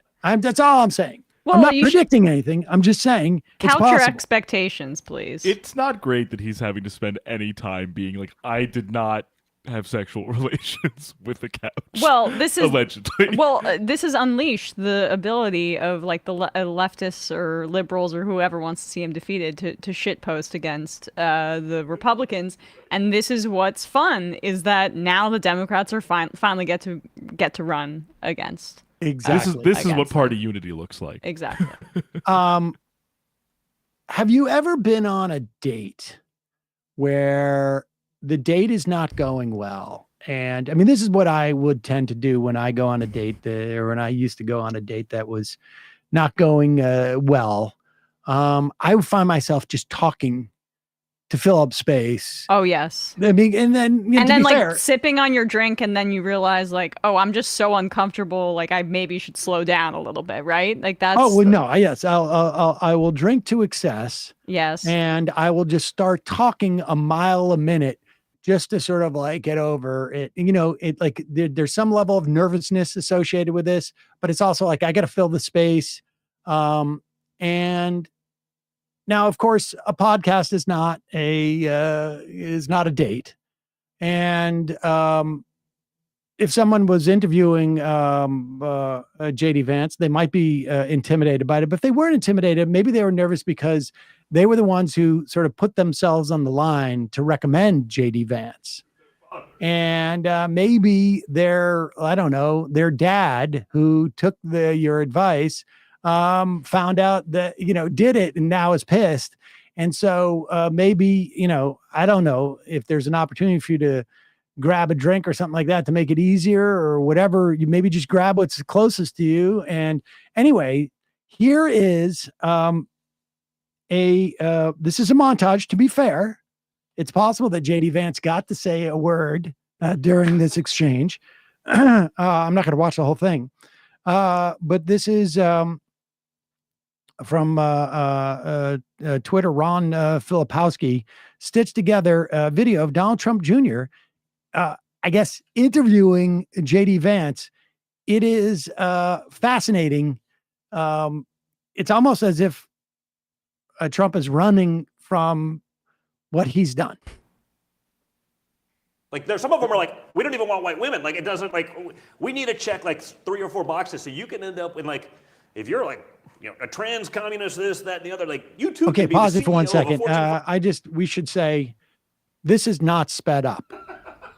Ooh. I start from the beginning. I just want to make this clear to everybody. We did not speed this up. We have not put it through the high-tech majority report audio filter. Go ahead. Like, there's some of them are like, we don't even want white women. Like, it doesn't, like, we need to check like 3 or 4 boxes so you can end up in, like, if you're like, a trans communist, this, that, and the other, like, you too can be the CEO of a Fortune 500 company with no experience whatsoever. He's actually spent real time with them. Like, and he's sort of, I would say he's the blue collar billionaire. And 15 years ago when I said it, people used to shit all over me. Like, what are you talking about? I'm like, you don't understand. And now they understand. What the borders are, wrote the article. It wasn't even like it was the same publication. It was the same journalist. I'm like, this you? Like, to literally save democracy, because it's literally at risk, JD. That's why I keep hearing notion that, democracy is all things, but if the elite, meaning Barack Obama, the Clintons, a couple billionaire donors be like, okay, this isn't working. We're going to take everything we gave you. We didn't give you any other options. We threw, RFK off the ticket. Yep. We basically tried to push anyone else from happening. So we gave you your only choice. You actually then chose that person, and now America is not there. Now they're pretending, no, she's a moderate. They did the same thing with Joe Biden. He's going to be so moderate. He's so moderate. Look, he's moderate. Yeah. The policies were not. I hate to say it, but like literally, but it's like me, a couple other people that we're friends with that are like, hey guys, here are the facts, but you're not going to get that. Honestly, you may not get that on. I don't know. Seems like it should be illegal. I'm reasonably fast. If you see me on Twitter, like I'll get out a mean tweet in seconds. Right. I don't think I'm going through a checkout process 7,000 times or whatever the statistic, and it's over and over again. I mean, even if they're very average at best at what they're doing, of course, they thought of themselves as the elites, and yet none of these guys are exactly. They all copy everyone. The Marines thing, I'll sit behind a desk for a year or two, after I do all the other things because I want to get into politics. You did it first. Okay, so that's not awkward first date energy. Now that we're on the other side of that. That is, I went to college with some guys that ended up going and working on Wall Street, and I don't really care about them anymore, but when I was like 22 or 23, I'd still be going to parties, and sometimes it would be late night, and you'd walk into a room, and there'd be guys going, all we have to do is invest like this. All we have to do is invest in this. Don't you want to start a business together? Yeah, we could do this. Like we could go together. Let's watch New York Giants highlights. Let's watch Giants highlights, right? Like when it's only 4 a.m. It's only 4 a.m. It's only 4 a.m. Yeah, another beer. Hey, let's go to the bathroom. That's what that was. My favorite part of that is how Vance tries to sort of like get a word in edgewise, and it just gets completely steamrolled. And also, the amazing thing is that they are so upset at the ability of the Democratic Party to be responsive to, I don't know what the last set of polls was, like 65, 75% of people were saying they didn't want Biden as the nominee. They're so upset about it. They're going to cry about this until, like, if Trump loses the election, guaranteed, in his speech calling for people to rise up and how he's going to be prosecuted, he's going to talk about how this election was rigged because Kamala Harris should not have been the nominee. It was unfair to him. Spent all that money on the ads against Joe Biden. And I do think that I know there's a lot of people who think that Donald Trump Jr. is using, illicit drugs. I suspect that he's using legal drugs that probably aren't necessarily warranted, and maybe doing a lot of them. Although maybe I'm wrong. I'm going to be open to that. I'm not going to claim to have any special insight to this, but he is clearly got to be nervous because he's the one who supposedly at least was taking credit for the J.D. Vance pick, sort of second order leaking to reporters. And that's just enough for Donald Trump, his dad, to blame him. I hope he gets written out of the will when his dad goes to jail. That's what I'm saying. He was already in the doghouse, right? Because Barron is so much taller. So, and he has a beard like JD. So. Yeah, I knew we shouldn't have done the beard. And then he also now is like, he's talking like this the whole time. He's sitting like one of those people that they do, hidden videos of on the subway, where it's like, I mean, what's going down? I'm filtering everything into my junk. That's what I'm doing with all my hands. Look at I'm filtering everything into my junk. That's a body language. You want to draw the eye to the place where the audience will, I don't know. It's such a deep separation of the legs over the chair. It's called man spreading. It's Have you never sat down That's what on I'm the saying. subway? They do those videos in the subway where. I try to make myself as small as possible on the subway. Let's go to the originator of a lot of what we just saw from Donald Trump Jr. This is number 9. Donald Trump was at a rally Wednesday. Was he at a rally yesterday? Oh no, he wasn't. He was busy. I don't need to pick it up. They're going to be doing their rallies inside, I guess, now, right? Which I think is going to create a challenge. I had read a while back that Trump had stiffed so many locations in 2020 in terms of paying for the facilities that he's not able to go back to these. That's why there were so many outdoor rallies this time around. That's so funny. Was that, and because, I mean, look, you're not going there. There's a list of places that you go. You're not going to just, we're going to hit 50 states. No, you're going to hit certain television markets, certain counties, because everybody knows this race is going to come down to like 6 or 7 swing states and maybe 8 swing states, and certain counties are going to be within those, and just certain media markets. And so, you're going to these media markets, and there's only so many facilities that can handle a crowd of, let's say, 20,000 people.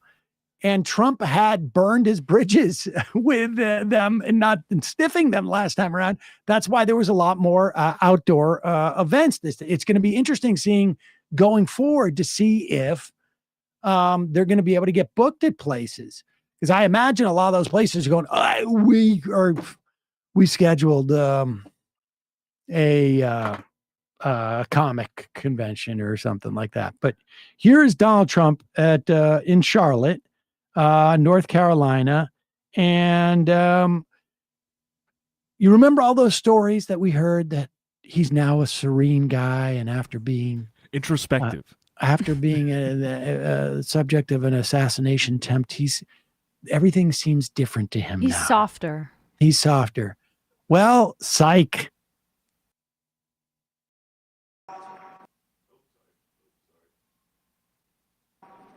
I was supposed to be nice. They say something happened to me when I got shot. I became nice.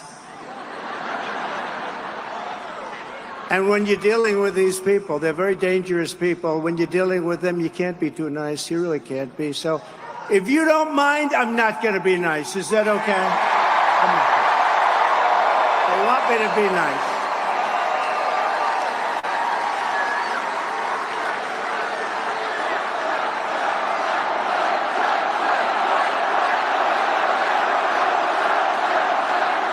Thank you. Yeah. There you go. That's what they He's love not gonna about be him. nice. Yeah, good. That was some real good psychoanalysis by MSNBC's Katie Tur last week when she was saying he looked serene at the RNC. Oh my God. It's called painkillers. Yeah, right. Probably. Or napping because he's so disinterested in anyone who's not named Hulk Hogan. I fell asleep. I mean, Yeah. it's so wonderful having Hogan. What people don't realize is that the Trump supporters like that he's a horrible person, like that he's Absolutely. a liar, like that he's a scammer, because they are so cynical and hateful that they truly believe that every politician operates in the way that Trump does. And yes, politicians, for the most part, they lie, but they also respond to incentives. Trump's only in it for himself, but they've convinced themselves that he lies for us, and so that's fine. So, the point is about that. This is why the Harris campaign over the Biden campaign is such an improvement. It's because then they get to define themselves and their vision in contrast to this, which is already pretty much set. His ear really healed quickly. That's good. We should be happy about that. Yep. Calling from an 848 area code. Who's this? Where are you calling from? 848. Oh, is this me? It is you. You may be the final call of the day. I'm not sure yet. Oh, this is Giancarlo from down the Jersey Shore. Giancarlo from down the Jersey Shore. Whereabouts? Oh, exit 109. I don't know. Is that Seaside or 109? La Valette or what? It's Monmouth County, around Red Bank area. Yeah, so you're North Jersey Shore. Central Jersey. Thank you very much. Okay. Ooh, all right. Wow. No, I said North Jersey Shore, and and I have never accused you of being from North Jersey, good sir. Yeah, so, no, we're Central Jersey disciples here. We believe in it. I'm glad. I'm glad to hear it. Okay. I'm All right. What's people. on your mind, Giancarlo? I wanted to give y'all fine folks some thanks. Frankly, I've been going a little crazy these past few months for a lack of what I think is sane commentary on what's going on in the news. I'm a young guy. I'm in my mid-20s. I've been politically engaged for less than a decade, but never felt quite so anxious as I have these past few months. So it's reporting like what I've been seeing on the Majority Report that helps me out a little bit in my own way. And I support the show every month. Everyone listening should do the same. I wanted to ask you all a quick question as well. Sure. So as a young person, I've never really been quite so excited about politics as I am by a potential Harris administration. I have my concerns as well, but when I saw you go live on Sunday, Sam, it was a very sudden change in my mood at that moment. I suddenly felt like, oh, damn, there's maybe an opportunity that we're going to get some actually socially beneficial outcomes out of the next 4 years if this goes the right way. And I don't have any money to donate or a platform to use, but I have time and labor as a young person. I wanted to know how I can use that to try and help Harris 24 happen, and more importantly, in the long term, pressure potential future Harris administration to try and extract more progressive outcomes, anti-Zionism, environmentalism, very many other things you talk about on your program here. I'm local to y'all, so maybe you could point out groups or something, but in a generic way as well. In the coming weeks, I think we have one even maybe next Wednesday.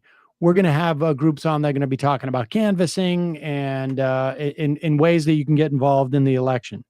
In terms of in terms of pushing a potential future Harris administration. I mean, look, the best thing you can always do at any point, if you want to impact things, is, find people in your community and start organizing. You can see the influence that, let's say, unions are trying to exert on those type of policies. Maybe it's find a DSA chapter around you. Maybe find some other organization that's organizing around you. Head to our Discord and see if there's anything that's relatively local that people are doing. They'll give you a bunch of ideas in which to organize. When the legislative agenda isn't happening, that's a great time to begin your organizing so that you're ready when it is. It's like anything else, right? I mean, you're not going to be able to go and exert influence. You're certainly not going to be able to do it yourself. You need to either get into an organization or build one, and not necessarily with any specific aim in mind at this moment. One that you're able to mobilize when the time comes. But head to the Discord at Majority Discord. There's a lot of resources there, but I would say we will have in the coming days and weeks organizations that are trying to organize in terms of from an electoral standpoint, but also really important just begin your organizing wherever you are locally and get find a group and get a part of what they're doing, because that's when the fights happen, you'll be able to mobilize quicker. That's fantastic advice. Thank you, Sam. Thanks for the call. Appreciate it. And the support. Yeah, thanks for the program. Thank you. All right. Bye-bye. Bye now. All right, let's play this last thing, because this is fascinating, and we're going to talk about it. I think I'm getting the delivery of my 25 report. Project 25. Project. You're saying a project. 25. I don't know what that even. What does that mean? 25. Where does that? Oh, 2025. Okay. Okay. I didn't realize, because I don't know anything about it. Let's play this clip of Donald Trump. I mean, it was first fascinating how this shook out, because people realize, like, it's really hard to promote Joe Biden, because you don't want to push too hard, because you might, like, literally push him over. Yeah. You can't really sort of, like, get him out there. And so people responded. And of course, they were so happy with themselves, those guys at the Heritage Foundation, because they're like, we got this. We are so locked in. We're going to be able to dictate to Trump Project 2020. We've got this ramped up. We've got our whole, this is going to be like the coalition provisional authority when we went into Iraq. And incidentally, in Iraq, when the Bush administration basically, assigned a prefect, all the staff were basically from the Heritage Foundation. They were like, interns, whatever. The Heritage Foundation was sending people to run Iraq. It was a disaster. They were gearing up to do the same thing in terms of our government. And they had all sorts of plans for it. And people started pointing it out. And Donald Trump ran from this very, very quickly. And he's still running. Here he is calling in to Fox and Friends, even after he vowed, I'm never going to do Fox again. He still got friends there. Here he is, number 10. It's about this election. They keep on tying you, whether it's yesterday's testimony when they were talking to Christopher Wray, or whether it's Kamala Harris on the stump. They keep on tying you to Project 2025, which is a 900-page tome put out by the Heritage Foundation. What is your response to what's in it, and what would you like to say about the role it's... Did you see tomb? I don't know quite. Tome, I think is the word he was looking for, but that's okay. Tome. Anyway. Project. How do you say that? How do you say that word again? Project? Okay, go ahead. What is your response to what's in it, and what would you like to say about the role it's playing in your campaign? It's a group of very, very conservative people. They wrote a document that many of the points are fine. Many of the points are absolutely ridiculous. I have nothing to do with the document. I've never seen the document. I've seen certain things that are said in it. And it's a group of very conservative people that probably like me, but it doesn't matter because it doesn't speak for me. They wrote something that I disagree with in many cases, and in some cases you agree. But it's like a group of radical left people that write something, and, people get angry by it. This is a document I know nothing about. It's called Project 25. I heard about it a week ago, and has nothing to do with me whatsoever. But, of course, our friends that are Democrats, radical left Democrats, they take the document, which is, I guess, pretty big and thorough, and they scour through it. And anything that's bad in there or that's a little bit less than mainstream, they take it and they make a big deal out of it. Donald Trump and Project 25. Are you ready? I know nothing about Project 25. I haven't seen the document. I don't intend to really see the document. And it's a group of people that got together that wrote some kind of a dream document for them. But it has absolutely nothing to do with me. And it's just disinformation, Brian, by the Democrats. It's pure disinformation. So, Mr. President, they plan on using that. It's just a group of people that came together, under the Most of whom are my friends. under the banner of one of the most powerful conservative organizations in the country, I think they call it 140 of whom worked for me, and they came up with some cockamamie idea. I don't know what they call this. The Huratage, Hurapage, Paratage, The Heritage Foundation Heritage came up with organization. Projet 2020. I've never heard of this thing. 2025. In fact, it's horrible. I've never read it. I don't know what's in it. That's why I know I don't believe in it, because I don't. Some of it's good, some of it. But are you ready? Okay. Get your clipping things. This is going to be the headline. I never did anything. I don't know about it. I never did anything. That's it. I mean, it's amazing. The Heritage Fountain. What is that? I've never been to the Heritage Fountain. I don't know Project 25. Is it 25, 26? I don't know about any of them. I don't know any of the 20s. I don't know any projects. I don't know the Heritage. What a weird name, Heritage. I don't even know what that means. The projects? That's not where Trump Tower is. Trump Tower's on glistening Fifth Avenue, okay? It is. It really is fascinating to see them run from their own platform, because of course he could come out and say, someone's got to ask him at one point, what part do you like about Project 2025, and what part do you not like? Because you said there's some things you like and you don't like.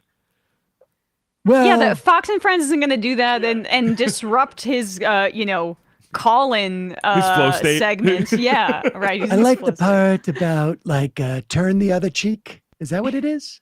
What's the part about getting to that's the Bible. Okay, whatever. It doesn't matter. I like both books. But I've never read either. I mean, I've read them, but I don't. It's amazing. Yeah. I think I'm getting my tomb, I think in the mail, and maybe we'll read one every day. All right. That's completes our phone call portion of the program, folks. That was a lot for a Friday, though. I'm sorry. I know people are frustrated. We did a good job. I did it. I started in the big thing. Good job. Very, very impressed, Sam, with the 12:45 calls. Yes. All right. Thank you, everyone. It's about time I got some credit. I got people making videos about me, famously middle-aged. I don't even know any of that. I don't even know who that is. What's I don't know what's age? Some more news? What about is something with Pim Pool? Unfamiliar. What a name. I don't even know what that means. I've never seen it. I didn't do it. It wasn't me. You ready? We'll get to the postal stuff on Monday. I don't want to do it like last minute Friday. This is important stuff. And we'll see about Elon Musk. We'll get to that stuff too. People are pissed at me about being left on hold. I understand that. I understand it. We had 40 callers on hold, so you were not alone. In fact, that's probably everybody who was listening to the show. We just lost them. Also, I want to shout out Twitch. We got a ton of people watching the show live on Twitch. Poggers. On the past Poggers. Appreciate the hype trains and all the crazy stuff on there. Let me just say this about Twitch, which I don't think any of the other Twitch streamers can say. And I know there are some that are a little bit bigger in terms of audiences. But we were streaming on this when it was Justin TV. Okay? We'll get Dorsey to come in. That was the first time we ever streamed, was on Justin TV. So I don't know if that helps What's or that hurts. supposed to prove? I'm not sure. Just we're the OG. Yeah. Oh yeah. We're not as big as those other guys. I've never even heard of them. Right. I mean, I know them, but I don't know who they are. Like I've never heard of them. Fake socialists that have houses. These people, they all have iPhones. I've noticed. It's totally but sell out. We're the OG. I know there's like all these wars about who the OG. We're the OG. We were doing this on Justin TV. Where? Jesus. Yeah. That really Massachusetts accent came out there. Well, you know, when we're gonna get a little aggressive, that's your fighting voice. I go back into parking lot mode. Dude, what are you doing here? Why are you? That's what we're thinking with that guy who confronted Matt Gaetz at the RNC, that it should have been a Boston accent. Oh, absolutely. You're an asshole. Hey, buddy. Hey, Gaetz, you're an asshole. Yeah. All right. I don't think he was from Massachusetts, but Iowa Ryan. I emailed you a clip of Eric Prince talking about his Gaza proposal. It was to flood Gaza with seawater. I can see Trump doing this. Jesus. Yep. Doublespeak. This is a classic American foreign policy doublespeak formula. Pathetic case or good cop, bad cop. She needs same Zionist donors that Biden thrived on, and sorry, people dying can't be comforted with slightly different rhetoric. If we as a nation need to realize that we can lose an election if we have an anti-Zionist candidate, so be it. If Kamala has a real spine, we need more. This is different dance, won't be for anything. I mean, I am not going to disagree with your assessment that the rhetoric is insufficient. But the idea, I mean, like just these were, if we as a nation need to realize that we can lose an election if we have an anti-Zionist candidate, so be it. This nation already knows that. This nation already knows that. You know that already. And I'm not justifying what she's, doing or not doing, but Donald Trump is not going to help people in Gaza. There is a 0% chance of that. They will annex the West Bank if Donald Trump is president. I have complete confidence in that. We have Jared Kushner on video at Harvard. We played it on the show, saying that he wants to develop on Gaza and basically create more Israeli settlements and glitzy hotels and developments. It was Miriam Adelson who said, I want the embassy moved to Jerusalem. And I want the Iran nuke deal scuttled. And she got both those. 2 for 2. Yep. Reporting is suggestion says annex the West Bank. That's the reality. I get if people are not impressed by, a slight change in rhetoric. I happen to disagree that it doesn't necessarily have implications, but let me stipulate, it has no implications. It certainly doesn't help anybody on the ground today or tomorrow. Nope. It certainly doesn't. Will Netanyahu change what he's doing because the possibility that Harris represents something different? Maybe, but I doubt it. This is just the reality of the situation. It really is. But to say if you want, if you think Trump will help Palestinians more, then you should vote for him. I mean, if you think that one of them is going to be better or worse for Palestinians. It may be like tiny bit, but that's your choice. That's your choice. You vote for RFK, he's going to be worse. Yeah, he'll be worse. But he's not going to win either. But of the say 4, we're talking about 4 people who could be president, right? Biden has dropped out, but let's include him just to take us back to where we were this time last week, right? Trump, worst. RFK, second worst. Biden, third worst on Gaza. I mean, it's hard to get difficult, but at least he's not saying we're going to annex the West Bank. I have yet to see a case made to me that Kamala Harris will be just as bad as Biden, and the case that her rhetoric is insufficient is accurate. We've stipulated that. But the point is that when she's in power, does somebody who has even a slightly better position than Biden on this, can they be pushed? The answer is yes. And if the answer is no, then you shouldn't be engaging in electoral politics, because we are in a better position to win the election, one, and take Trump off the table and his plans for Gaza and the West Bank, and two, we're in a better position on this issue broadly, because I don't know, people dismiss this reporting, and I still have yet to see an answer to those reports that she was the first. It's a fact. She was the first in the administration to call for a ceasefire, and the reporting was that the administration watered it down. There is reporting internally from people who resigned from the State Department that she is considered among staffers to be more sympathetic to Palestinians. So insufficient. Rhetoric, so insufficient. But can somebody dispute those reports with facts, as opposed to just like, nothing will change, this sucks, or that we have some sort of depressing effect on the leverage over her by pointing out that very fact? I don't think that's a compelling argument. And I'm just trying to I think we're all just trying here to make that contrast clear. Because it's not just that she is like a little bit better than Trump.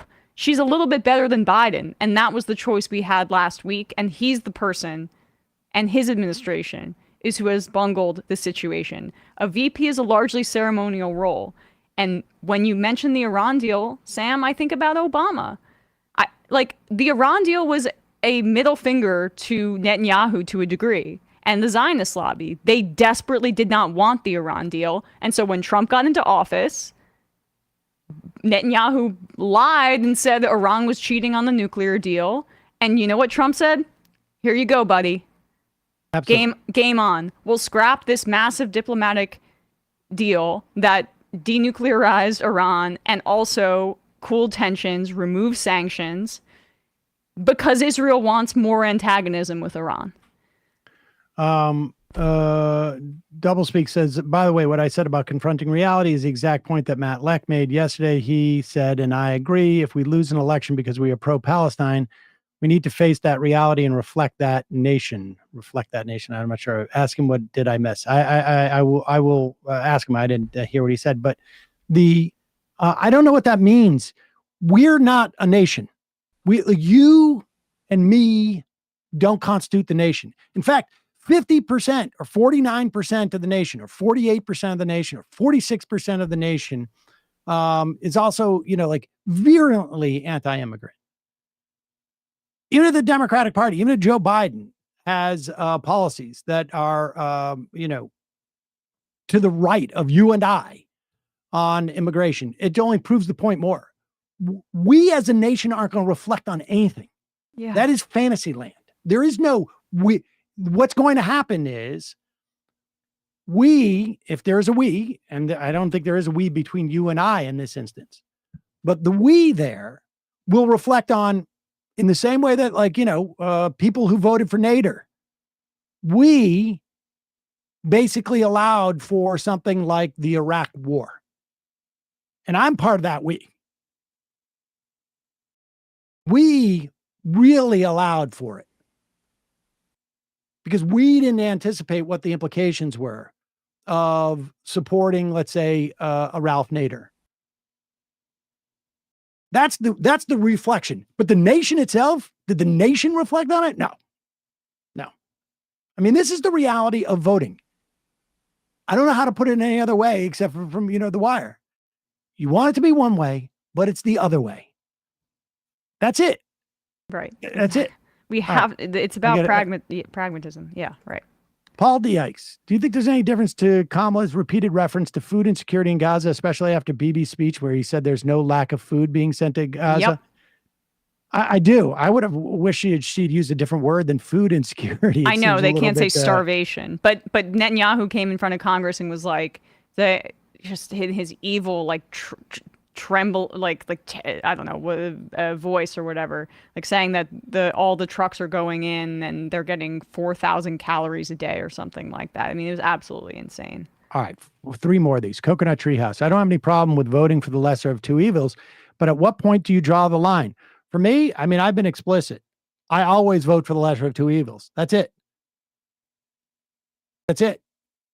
I will go to the mat in terms of primaries to try and have an even lesser evil, but you can disengage, but drawing the line, what does that mean? It means like, I'm too frustrated. I'm black-pilled. That's it. If the Democrats, for whatever reason, coalesced around a second trimester abortion ban, would you still ask people to vote for them over the Republican because they want to ban abortion altogether? Of course. Of course. You tell me which is the lesser of two evils. We have binary choices. This is why I've been emphasizing that Harris can be pushed by this. Like, let's just resign it's so much easier. It really is. It's easy. It's easy to just be like, yeah, we have no hope. I'm superior. I'm black-pilled. Don't put yourself out there. Don't fight for anything. Don't build coalitions. Then why engage in politics outside of just your entertainment value? I'm unclear. B. Dan from San Diego. There really isn't any left alternative in this election. So people got to do lesser of two evils or organize. Yeah, or both. One of the two or both. And I just think that like what we saw from Biden pushing a more progressive domestic policy agenda means the party's in a different place than when we were having these same lesser of two evils conversations with Hillary, with Biden even. I mean, there is a different political framework, and I don't think she's as ideologically Zionist as Biden. So what are we talking about? There's some good stuff we could do domestically, and she's the best chance that we have to change course on Gaza. All right. Final IM of the day or the week. Shabiri. Too much new age slang in this podcast. I'm 26. Soon enough, Sam will just say skibbity, which I have been subjected to far more than you would imagine. What is that? I don't know. I've tried to ask Saul, what does it mean? And I'm not being told. Will you explain later? Okay. JR in Philly, Emma's 100% right. I just canceled my Chapo pattern because they are Patreon because they have this black-pilled outlook. I miss Matt Chrisman. Well, I like Chapo, but I mean, yeah, I just have a disagreement with some, socialist people on this front, and it's fine. But you can make your voting decisions the way you want to make your voting decisions. All right, folks. Bradley, Matt in absentia, Emma, great job this week. John Ahrens, great job this week. Dorsey, great job. Chris, Maria, Isaac, Julie, Kelly, Corey, and Jacob, great job this week. Kyle, both the genius who made this show possible and our Twitch correspondent, great job this week. We'll see you on Monday. It might take all the strength I got to get to where I want, but I know somehow I'm gonna get there. I wasn't looking when I just got caught between the truth and the lie bar, but finding out won't make me feel any better. Yeah, I know the clock is ticking, but the meds are gonna kick in, and my pilot light shining bright. I get somewhere the choice is made, for the option where you don't get paid, for the road that bends before it finally breaks you. I guess somehow I lost my drive,